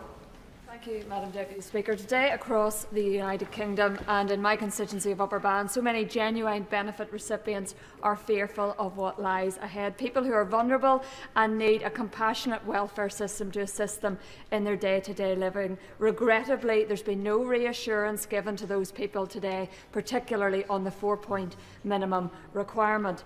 Little mention today about fraud and the genuine need to tackle it head-on. Does the Secretary of State not believe that equipping our benefit fraud officers with resources and powers to catch and deal with those frauding would be a better starting point than sweeping changes that will unlikely outsmart the fraudster but will hit the most vulnerable? The Honourable Lady may not know, but we have a fraud bill going through Parliament right now because we believe £8 billion wasted on fraud every single year is unacceptable. I'm more than happy to write to her to set out the contents of that bill and then we can have another discussion. Imran Hussain. Thank you, Madam Deputy Speaker. And the reality remains that over the last few weeks, thousands of the most severely disabled people in my constituency and millions across the UK have watched in disbelief as politicians debate cuts to the support that enables their very survival, leaving many at breaking point, Madam Deputy Speaker. Does the Secretary of State understand the real fear and distress that this has caused? And will she today, from that dispatch box, commit to ensuring that not a single person who currently receives PIP now is unfairly punished or left struggling by these plans? Secretary of State. I do understand the worry and anxiety, and I hope I've made it clear to the House today. I don't start from a position of being tough. I start by precisely from a position of compassion for people who can work, who are being denied opportunities, and for compassion for severely disabled people who will never work, which is one of the reasons why we're overhauling our safeguarding processes and ensuring those who can never work are never reassessed to give them the confidence and dignity they deserve. Gregory Stafford. Thank you, Madam Deputy Speaker. I welcome any initiative that will see more people getting back into work. And whilst I have some concerns about the detail that the Secretary of State has announced, especially around targeting, I think, the wrong people within this, and also the fact that there won't be the jobs for them to go to because of national insurance contributions, can I press, however, on the actual detail? I find it strange that she can tell us it's going to save £5 billion, but can't even give us a ballpark figure of how much she's going to spend beyond and above the £1 billion that she's already announced. I know it's going to come out in the OBR. I don't expect it to the penny, but can she give us a rough cost of how much her changes are actually going to cost? Secretary of State. The honourable gentleman may know that members on this side of the House strongly believe in and support the independence of the OBR and the processes behind it. So whilst we are able to give overall figures today, the individual costings, how many people who will be affected, and by how much, he will have to wait until the OBR assessment is published at the spring statement. Gianwara.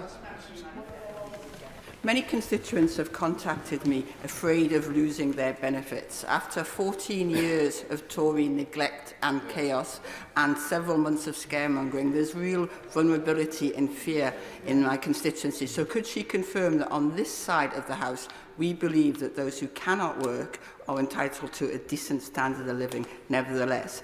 And like her, I believe that good work is good for you.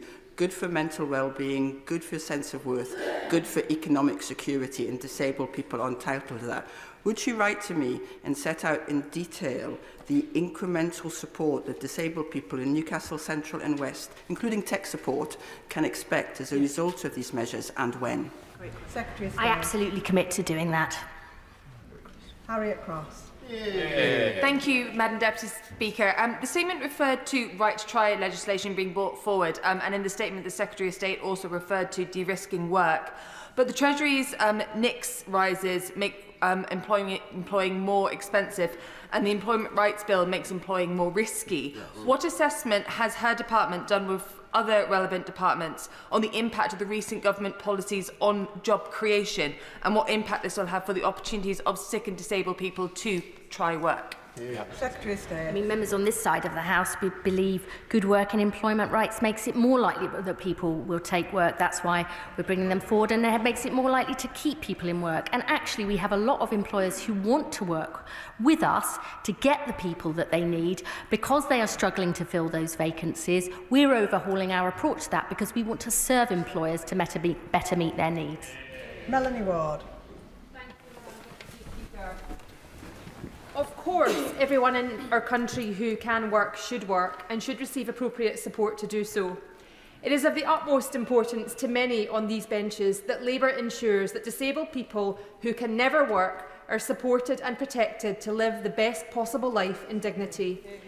Can the Minister tell me how an adult who cannot work, however much they would have liked to, because, for example, they have cerebral palsy, a visual impairment and learning difficulties, and who is on enhanced PIP and LCWRA, will be affected by these changes? What would be the impact on their finances? Secretary of State. I know my honourable friend cares absolutely passionately about these issues, and I have spoken to her about them many times before. I absolutely agree, and we commit that people who will never be able to work because of the severity of their disability or health condition will be protected by this. And in fact, by never going back and reassessing people, I hope that we will make a positive improvement, giving them the dignity and respect they need and deserve. Alison Bennett. Thank you, Madam Deputy Speaker. Culture matters, and when I've spoken to carers who've been the victim of the carers overpayment scandal, the culture at the DWP is something they describe as spirit-crushing. But the culture of the government matters too. And last week I spoke to my constituent Jeff, who lives in Haywards Heath, who is partially sighted, and he told me that he and the partially sighted community have been sick with worry about what's been brought forward today. Does the Secretary of State think that the pitch rolling that's gone over the last 10 days is the right way to make these kinds of announcements? Secretary of State. I hope from now on honourable members will focus on the proposals we are actually putting forward. I would say to her culture does really matter, and that is, she referenced carers allowance. That's why we launched an independent investigation into this, because I don't just want to be told we're putting things right. I want independent voices to say that we are actually putting that right. And even recently, I would just say, I think many of our work coaches in job centres are absolutely wonderful, but I've heard from other honourable members in this House things like work coaches ringing deaf people. You know, we have to start changing that, looking at our training processes, putting all of this right, so everyone is treated with the dignity and respect they deserve. Adam Thompson. Thank you, Madam Deputy Speaker. In Erewash, there are many disabled and sick people who can never work, but who are forced to jump endlessly through hoops for the benefits that they need to survive. Can I welcome the Secretary of State's plan to switch off reassessments and end the needless stresses that these people must endure? And can I ask her to elaborate on these plans? This is actually something really important to myself and the Minister for Social Security and Disability personally, through cases that we've seen where it seems, quite frankly, unbelievable that people whose disability is never going to change or their health condition is only going to get progressively worse. So whilst we switch reassessments back on and more face-to-face for people on the health top-up, we really want to make sure that there is dignity and respect for those who can and will never work, and I would be more than happy to write to my honourable friend with more details about that proposal in the Green Paper. Kirsty Blackman. Madam Deputy Speaker, has the Secretary of State ever been diagnosed with depression? Because I have. I have been in a situation where getting up in the morning, where having a shower, where brushing your teeth feels like the biggest fight just to achieve those things. Does she think that putting people with diagnosis of a mental health condition through more reassessments is going to make their mental health condition better, or is it going to make it worse?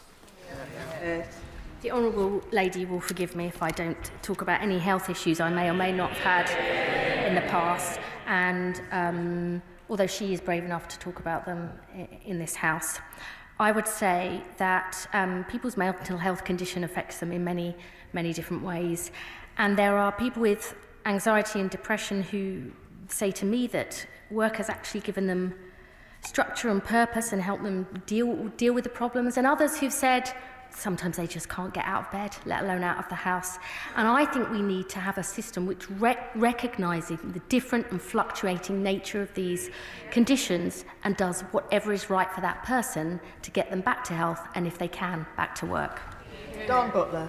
Thank you, Madam Deputy Speaker. Madam Deputy Speaker, I was a manager in the Employment Service, and it's always needed reform, from telling people that they have to come back in 6 weeks to get help, or under the Tory government being told we've got to move people from employment benefits onto incapacity benefits to say that there was more people in employment. So it's always needed reform. How we go about it and the way we go about it is fundamental and important. And I don't think it should be linked to saving money, because that's rather crass and it's caused lots of anxiety for my constituents in Brent East and elsewhere. The patriotic millionaires have said that just a 2% on assets over 10 million will bring in £22 billion a year. That's a better way to bring money in to help fill the black hole that we found ourselves in for the disaster of 14 years of the Tory government. Does the Minister agree with me that aspiration, compassion, care, fairness will be the hallmark of this Labour government? Secretary of State. Aspiration, compassion, care, fairness is absolutely the hallmark of this government. That is why we are bringing forward these reforms. And as I said earlier to the House, I don't start from a spreadsheet. I start from my belief that everybody has a value and a contribution to make in whatever way, and that we want people to fulfil their potential, and that is what these reforms are about. Ben Obsujecti. Speaker, given the announced changes to the personal independence payment, what assessment has the Secretary of State made of the potential impact upon injured service personnel claiming the personal independence payment as an interim measure whilst their compensation claims are processed prior to the awarding of the Armed Forces independence payment? And will the Armed Forces independence payment also be in scope of these changes? Secretary of State. May I say to the honourable gentleman, I will look into that in detail and I will respond to him as soon as I can. Helen Hayes. Thank you, Madam Deputy Speaker. My right honourable friend co-chairs the Child Poverty Task Force. Can she tell the House what analysis she has undertaken of the impact of the reforms she's announcing today on child poverty? Will she publish that analysis? And can she assure the House that the reforms she is announcing today will not make child poverty worse for anybody who is a child living in a family where their parents or carers are in receipt of benefits? Secretary of State. As I said earlier, and my honourable friend raises a very important point, we will publish the equality impact analysis and the poverty impact analysis around the time of the spring statement. I would say what's really important is we have to look at the benefits for more people being in work and improving their incomes. That is absolutely essential, and we will be coming forward with our child poverty strategy because we have a clear manifesto commitment to drive that down, because children growing up in poverty could have their life chances damaged for years to come, and we are determined to put that right. Jeremy Corbyn. Thank you, Madam Deputy Speaker. The predication of this whole statement is saving £5 billion at the expense of people with disabilities in our society. Anyone who's been through the trauma of trying to apply for a personal independence payment and the intrusive nature of the questioning and the very great difficulty of obtaining it and then of continuing to receive it in the future, what her statement has done is caused consternation and dismay to many people around the country who understandably are alarmed that their benefits are going to go down, particularly those with disabilities, and they're going to live in greater poverty as a result of it. Can she, with hand on heart, say that no disabled person is going to be worse off after a statement, or is that £5 billion going to be taken at the expense of those who live the most difficult lives already in our society? Secretary of State.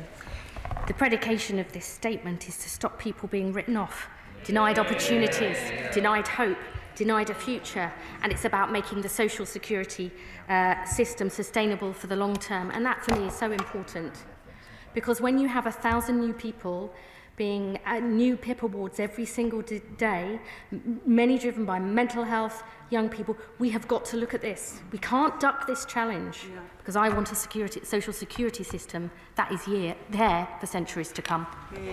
Before I call the next member, I am hoping to try and get everybody in, but I will be finishing around 2:30, so please do help each other by keeping questions and answers short. Gregor Poynton.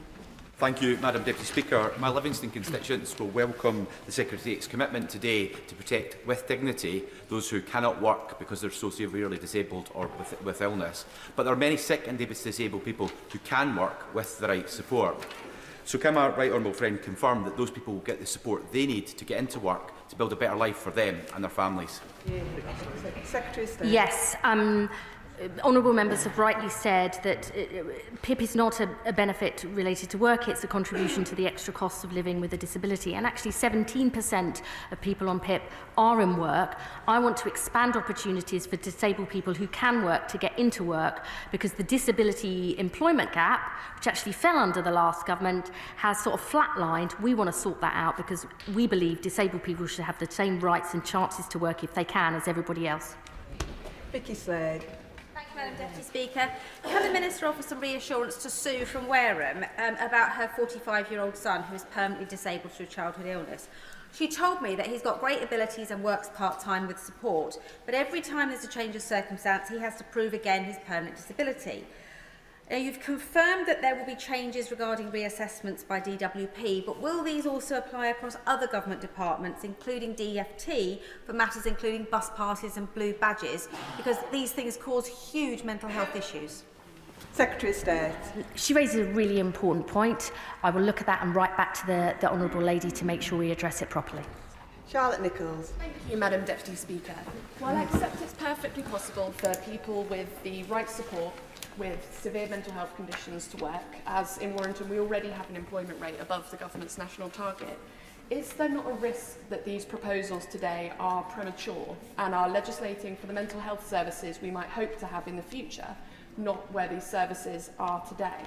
And does she accept that the issue is not over-diagnosis, but the broken mental health services we inherited? Secretary of State. I've always believed that we should follow the evidence on this. We've got a clear commitment to recruiting 8,500 new mental health workers to have mental health support in every primary and secondary school to prevent problems from happening. But I would say we also need to roll out this individual placement support within the NHS. I mean, I've seen it in my own constituency. It can be life transforming, but we need to go further and faster to ensure all people with mental health problems who can work do that. Anne Davies. Madam Deputy Speaker. Wales will be hit hard by these cuts, with the second highest proportion of disabled people of working age in the UK. And stripping £5 billion from the system will only increase pressure on other services. Has the Secretary of State secured her Labour Welsh Government colleagues' approval, as they will be the ones that will have to shoulder the cost of these damaging cuts? Secretary of State. Welsh Labour wants to see more people having the chances and choices to get good jobs. That is why we have a modern industrial strategy to create good jobs in every part of the country, why we're building 1.5 million new homes, why we want to see clean energy support. All of these things will make a huge difference. We do not believe the status quo is acceptable or inevitable. That is why our plan for change will create more good jobs in every part of the company, and that's something I hope she and her party will welcome. Annalise Midgley. Thank you, Madam Deputy Speaker. I support the measures taken in this statement to get people who can work into work. I've been contacted by constituents who are worried. Like my constituent Lisa, who's got a son with a severe disability, he will never be able to work and relies on current support. So can my right honourable friend assure me that people like my constituent who cannot work and will never be able to work will not be worse off under these proposals? Secretary of State. We absolutely will protect those who can never work. And one thing that I haven't said to the House so far, one of the things we're actually consulting on in the Green Paper, is whether we should increase the age at which children get DLA from 16 to 18. I think that's a very important point to give people the reassurance they need and deserve.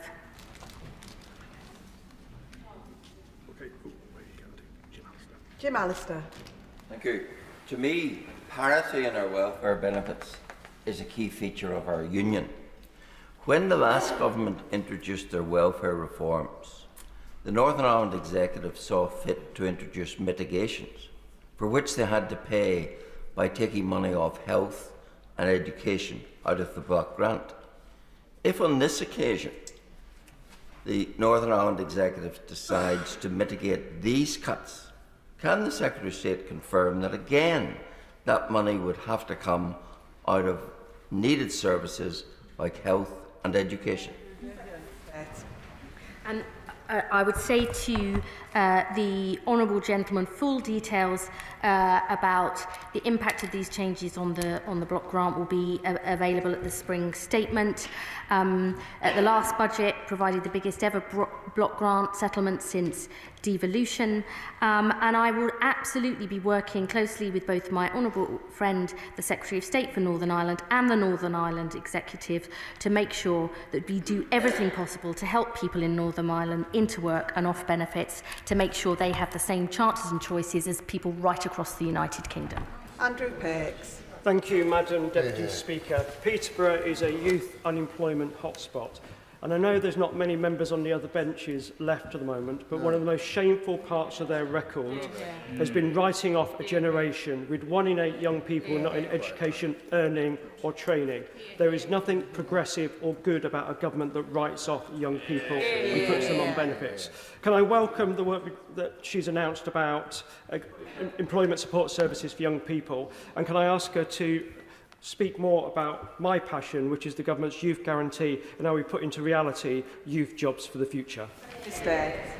I know that young people in my honourable friend's constituency are much more likely to be unemployed than young people in the rest of the country, and his passion for the youth guarantee. We are investing extra support into that youth guarantee in his area, and I look forward to launching that youth guarantee very, very soon. Shirkat Adam. Thank you, Madam Deputy Speaker. I applaud the intention of getting people back to work, of course we do. But my inbox, I am certain, like everybody else here, is full of emails from petrified disabled constituents. And the recurring theme is this, Minister, is the absolute disbelief that once again welfare cuts are being imposed by no other than the Labour government.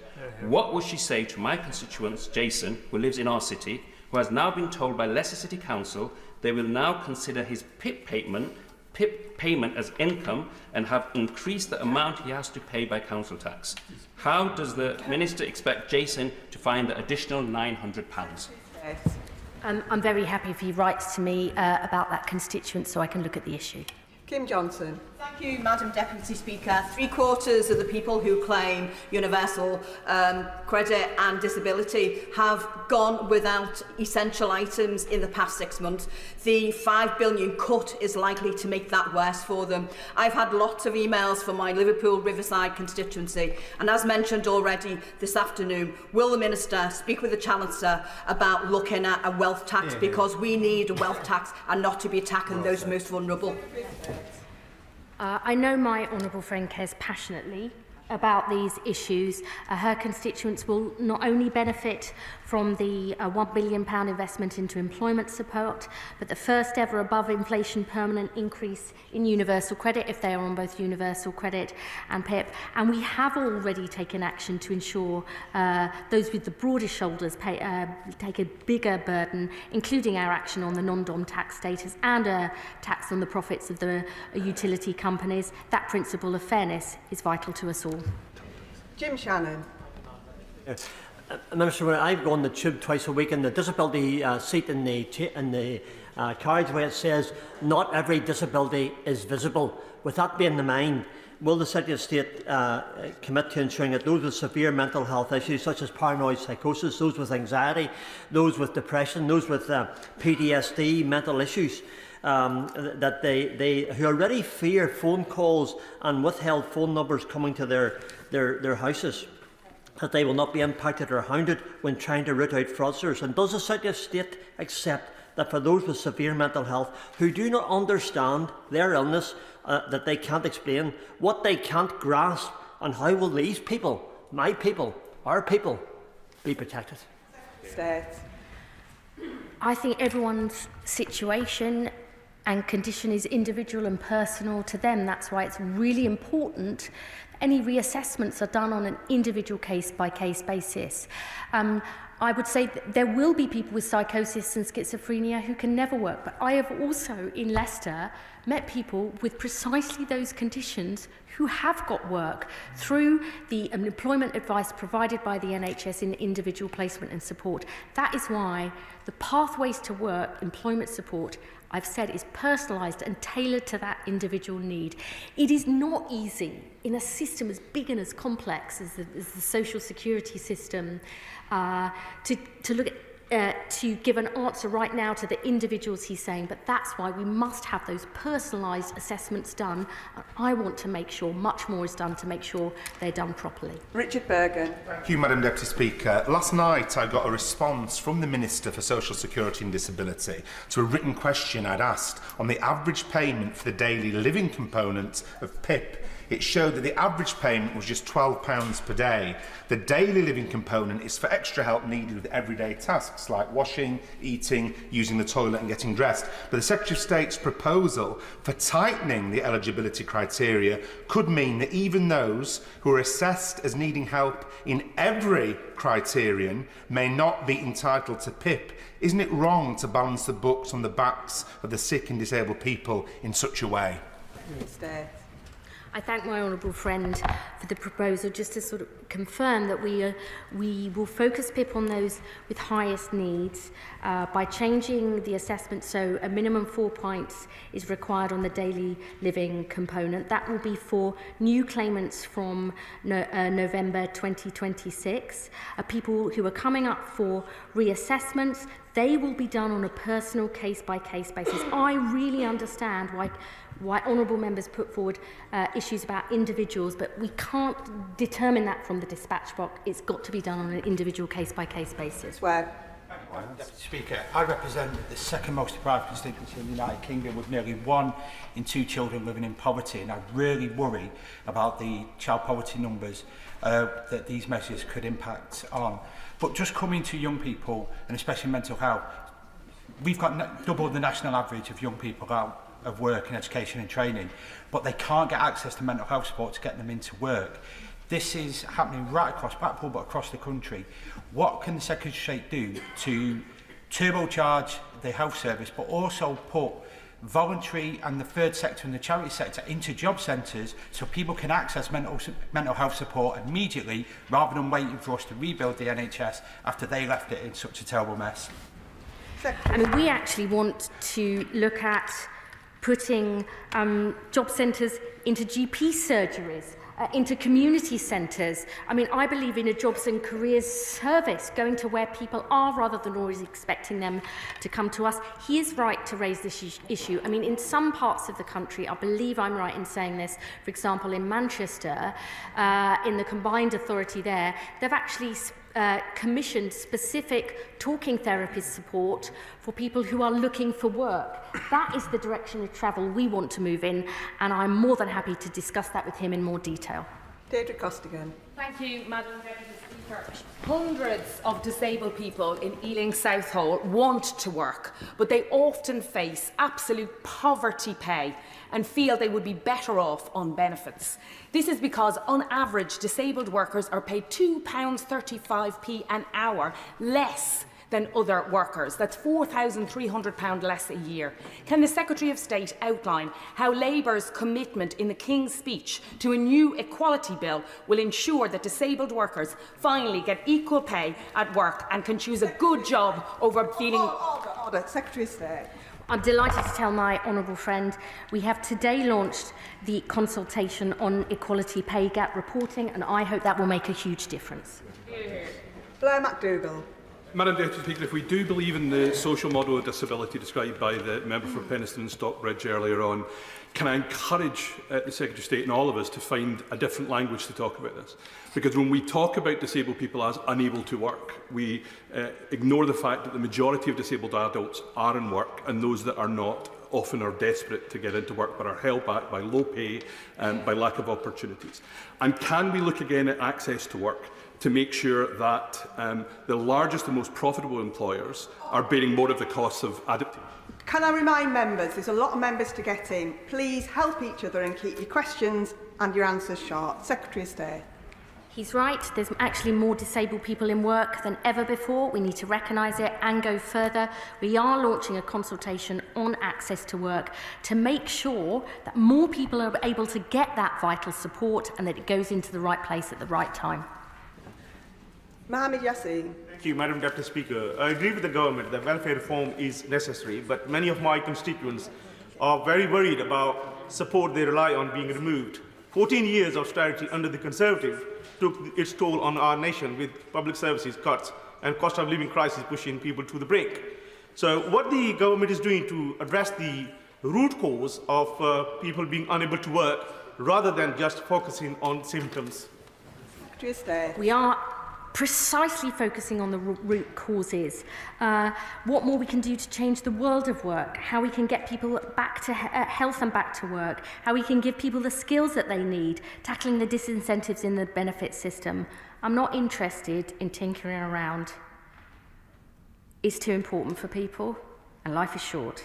I want to get this right, tackle the root causes, and put this country on a pathway to success. That's Eccles. Speaker, many organisations, including our own NHS, use punitive capability processes when scoring people's illness when they become sick during work. And this adds additional stress to the people who need support most. What support will you give to employers to ensure that their employees are well supported if they're experiencing ill health? Our Keep Britain Working Review, led by the former John Lewis boss, Sir Charlie Mayfield, is looking precisely at this issue. What more can we do to support employers to help give more opportunities for sick and disabled people to get work and to stay in work? Sarah Sultana. The Resolution Foundation has warned that cuts to PIP could see 620,000 people lose around £675 a month, hitting the poorest families hardest. With 870,000 children living in PIP-receiving households, 290,000 of whom are already living below the poverty line, how can the government justify pushing more disabled people and children into poverty instead of pursuing fairer alternatives such as a 2% wealth tax on assets over 10 million? This would raise 24 billion, 5 times as much as those proposed from these cuts. Is austerity 2.0 the change people really voted for? Secretary of State. Spending on working age sickness and disability benefits will still rise substantially over this Parliament. The full assessments of the numbers affected and by how much will be published alongside the Spring Statement. Harpreet Uppal. Thank you, Madam Deputy Speaker, and can I thank the Secretary of State for her statement. Cuts to social security for disabled people under the previous government led to disabled people living in poverty with little or no increase in employment rates. So what assessments have been made on the impact of disabled people's income as a result of these changes, and will she make sure any reforms are compassionate and that disabled people have a voice in any changes? Secretary of State. Many honourable members have asked this. We will publish the equality impact and poverty impact analysis alongside the Spring Statement. I believe we need to treat people with dignity, respect and compassion, but we also have to face up to the challenges of a failing system that is currently not sustainable, not for the public finances, although that is true, but for the very people who will depend on this in future. That's what we're trying to change. Dixon. Deputy Speaker, and I thank my honourable friend for reassuring Shipley constituents with profound disability that they will be protected under these reforms.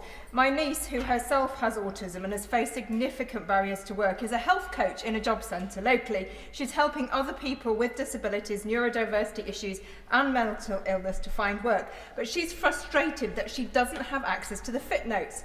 Will the Secretary of State ensure that Job centre staff have the time, information and resources they need to support people with disability and health problems to find suitable and rewarding jobs. As always, my honourable friend absolutely hits the nail on the head.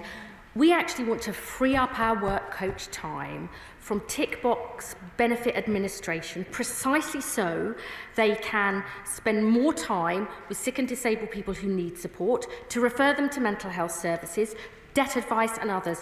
When we have done that, we've shown more people get into work, their finances improve, and so does their mental health. We've announced we already will free up 1,000 work coaches' time to help over 60,000 sick and disabled people. That is just the start. We want that rolled out right across the land. Jen Craft. Speaker, I am one of only 6 to 8% of people living with a serious mental illness in employment, despite 80% of us wanting to work. I am here despite a mental health system that I've always found unsupportive, and because I went out of my way to forge my own pathway of support and care. So while I welcome the Secretary of State's offer of a package of support, my plea to her is that she work with her colleagues in the Department of Health to make sure that those of us that suffer with a severe mental illness have the true support that we need to access employment. My honourable friend is right. I believe actually one of the things we learned in the pandemic is a healthy nation and a healthy economy are two sides of the same coin.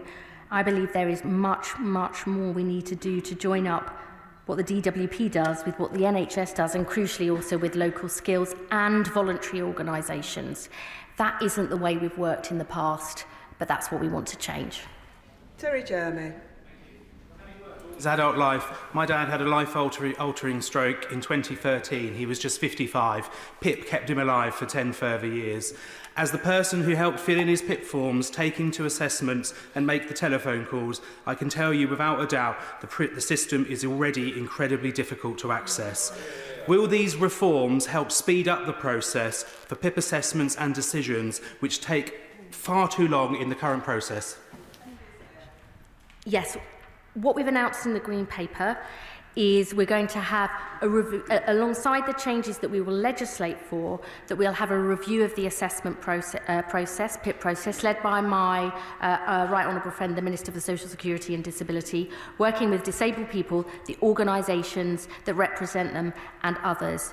We have got to sort this out, and I think this is one of the great tragedies. It is a miserable system for everybody.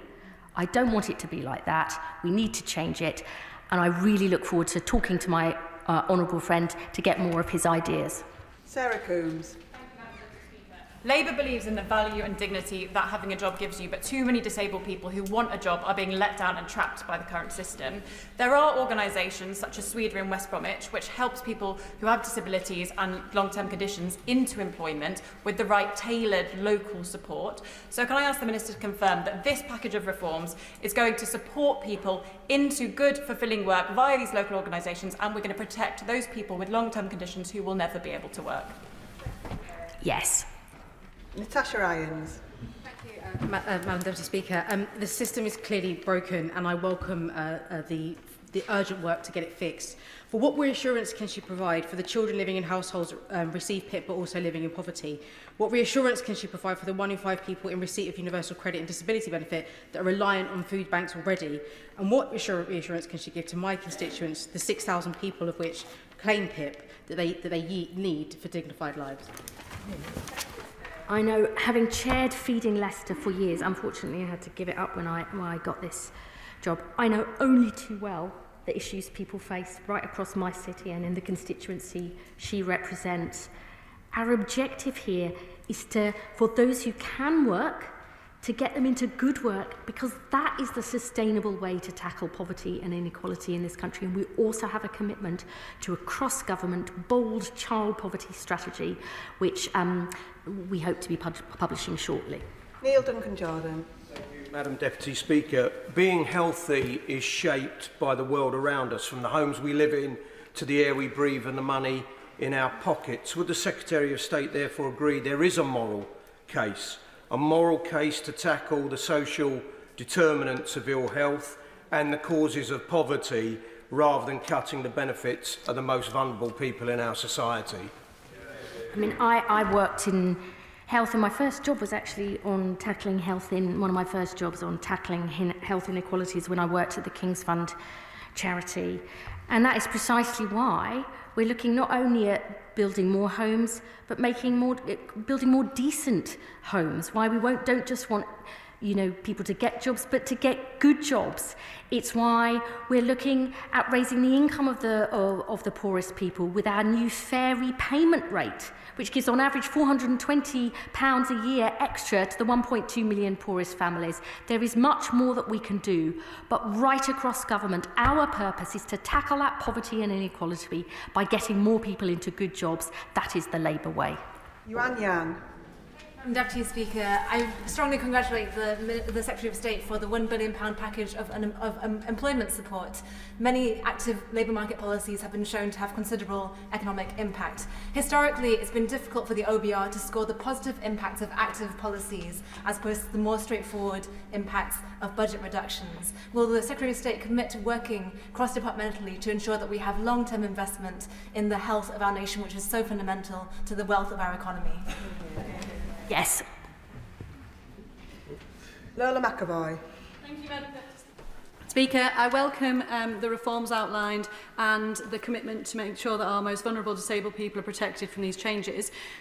In Darlington, we know the value of work, but I have come across constituents who have been out of work for a long time. They have been in work placements, they've got learning difficulties, they could work, but were badly bullied and have been scarred by 14 years of rhetoric around how they are work shy. What reassurances can the Minister and the Secretary of State give us that these people will be offered safe and secure placements in work?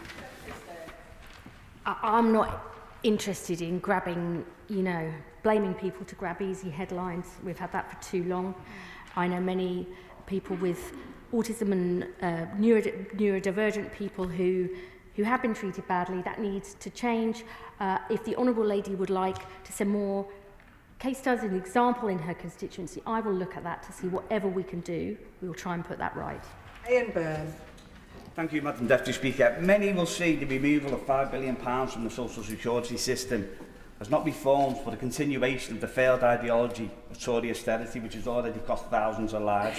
That's why I've had hundreds of disabled constituents tell me they're absolutely terrified about what the government's planning to do.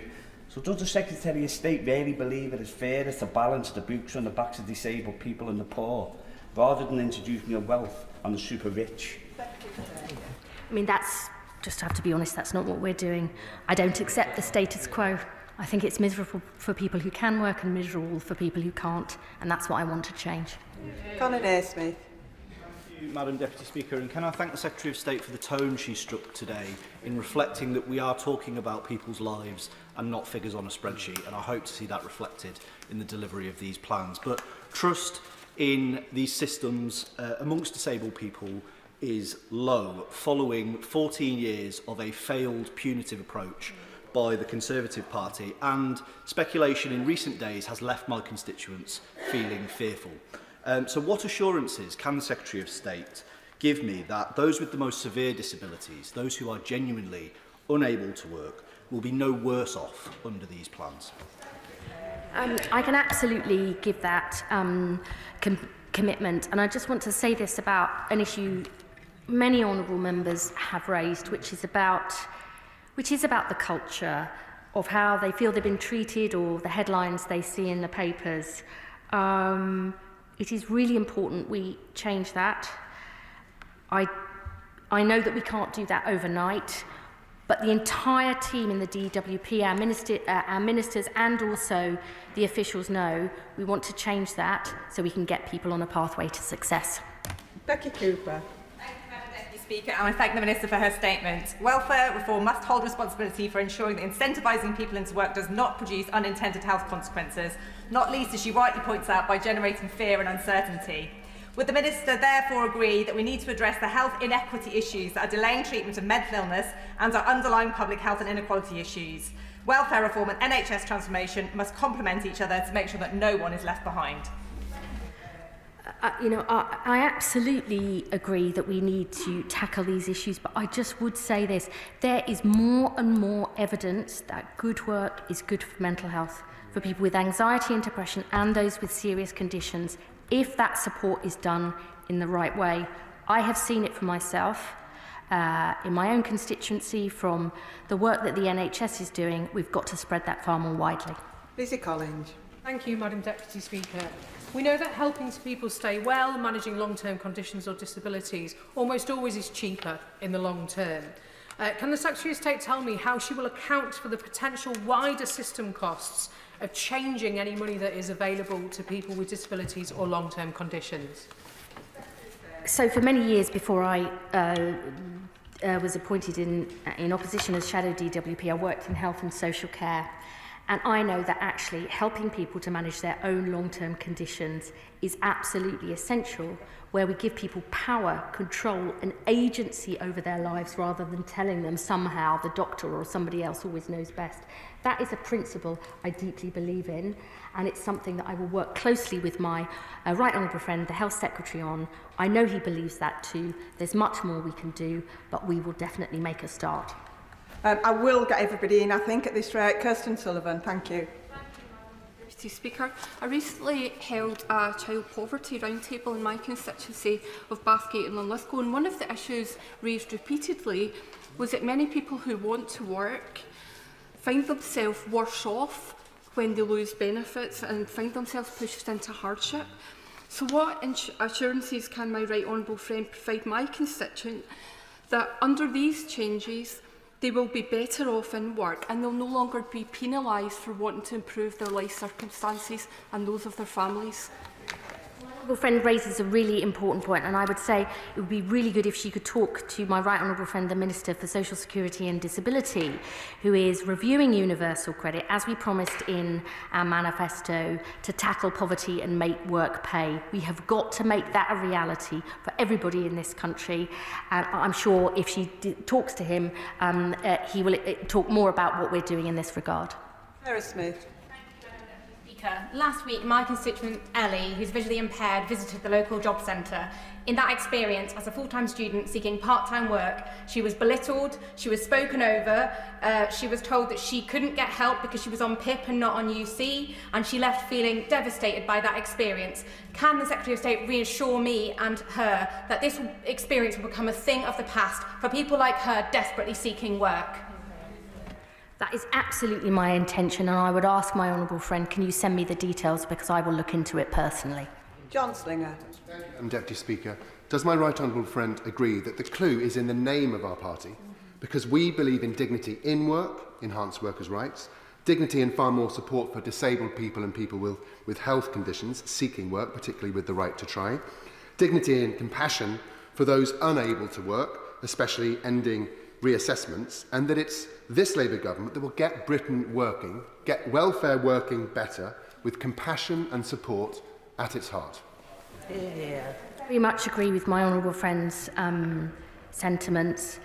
I don't pretend this will change overnight. I know it is a huge agenda, but we're in politics to make a difference, and a big difference, because, as I said, life's short and we've got much we need to do. Antonia Bands. Thank you, Madam Deputy Speaker. Many of us in this place have fought alongside the parents of severely disabled people, not least against our broken SEND system. Can the Secretary of State reassure those parents who may be looking at the proposed changes to the UC Health eligibility for under 22s and feeling deeply dismayed right now? I want to say to my honourable friend, while we are consulting on this proposal, we want to make sure those severely disabled who will never work will be protected on that. But I also know that there are many young people with special educational needs and learning difficulties who, with the right support, can make a contribution, live independently and get work. I am working closely with my Right Honourable friend, the Education Secretary, to get this right, because it's really important that we ensure all young people get the support and opportunities they deserve. Polly Billington. Thank you, Madam Deputy Speaker. My right honourable friend will know that the Tory legacy in coastal communities like mine in East Thanet is a broken welfare system and a broken economy. The number of people claiming PIP has more than doubled in my constituency since 2018, and the statistics on young people claiming for mental health conditions are particularly heartbreaking. But two things can be true at once.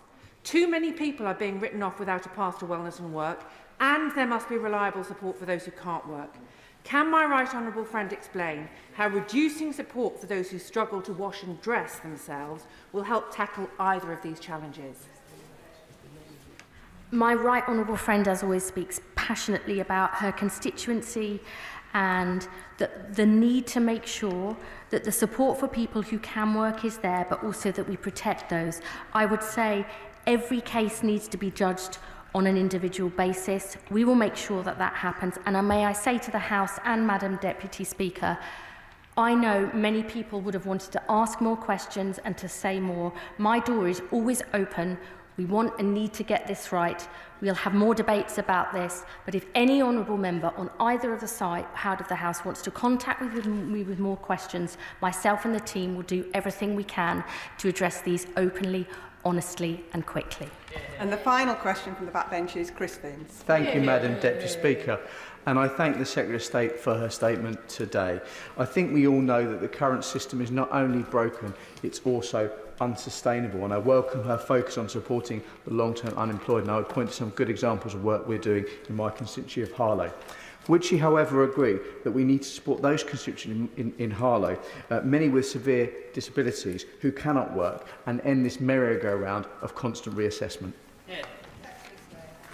Saving the best till last, as always, for the honourable gentleman for Harlow. We absolutely will protect those with severe disabilities who can never work, and I don't want to see them having to go through reassessments that are deeply worrying to people. We want to put that right, and for people in Harlow who can work but have been denied the opportunities, we'll fix the broken system, tackle the perverse incentives that we were left by the Conservatives, and give people hope and opportunity that there are better days ahead. That concludes the statements, and can I just let members know that there's been around 100 members who've asked questions on that statement. Thank you. Point of order, Dr Caroline Johnson. Madam Deputy Speaker, during the statement, the Secretary of State said, when I raised a question, that it doesn't mean that. I raised a list of descriptors used on the government's website to qualify somebody for a certain number of points in relation to the disability living component of PIP, the daily living component of PIP.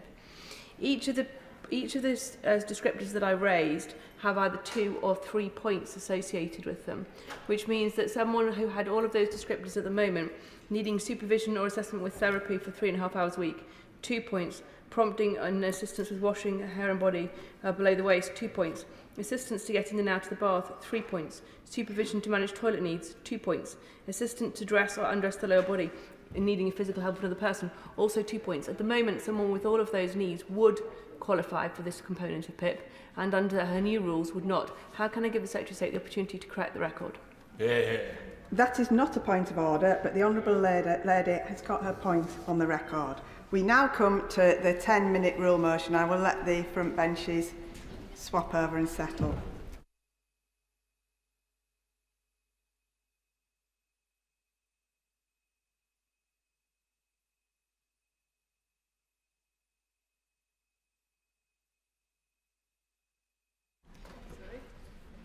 Ten-minute rule motion, Rachael Taylor. Thank you, Madam Deputy Speaker. I beg to move that leave be given to bring a bill to make provision about the recording and investigation of freight crime and for connected purposes. I thank my honourable friend for Selby, the Minister, for being present today. Shortly after being elected in July, I became the chair of the Freight and Logistics APPG because almost 1/5 of my constituents work in this vital sector, and I wanted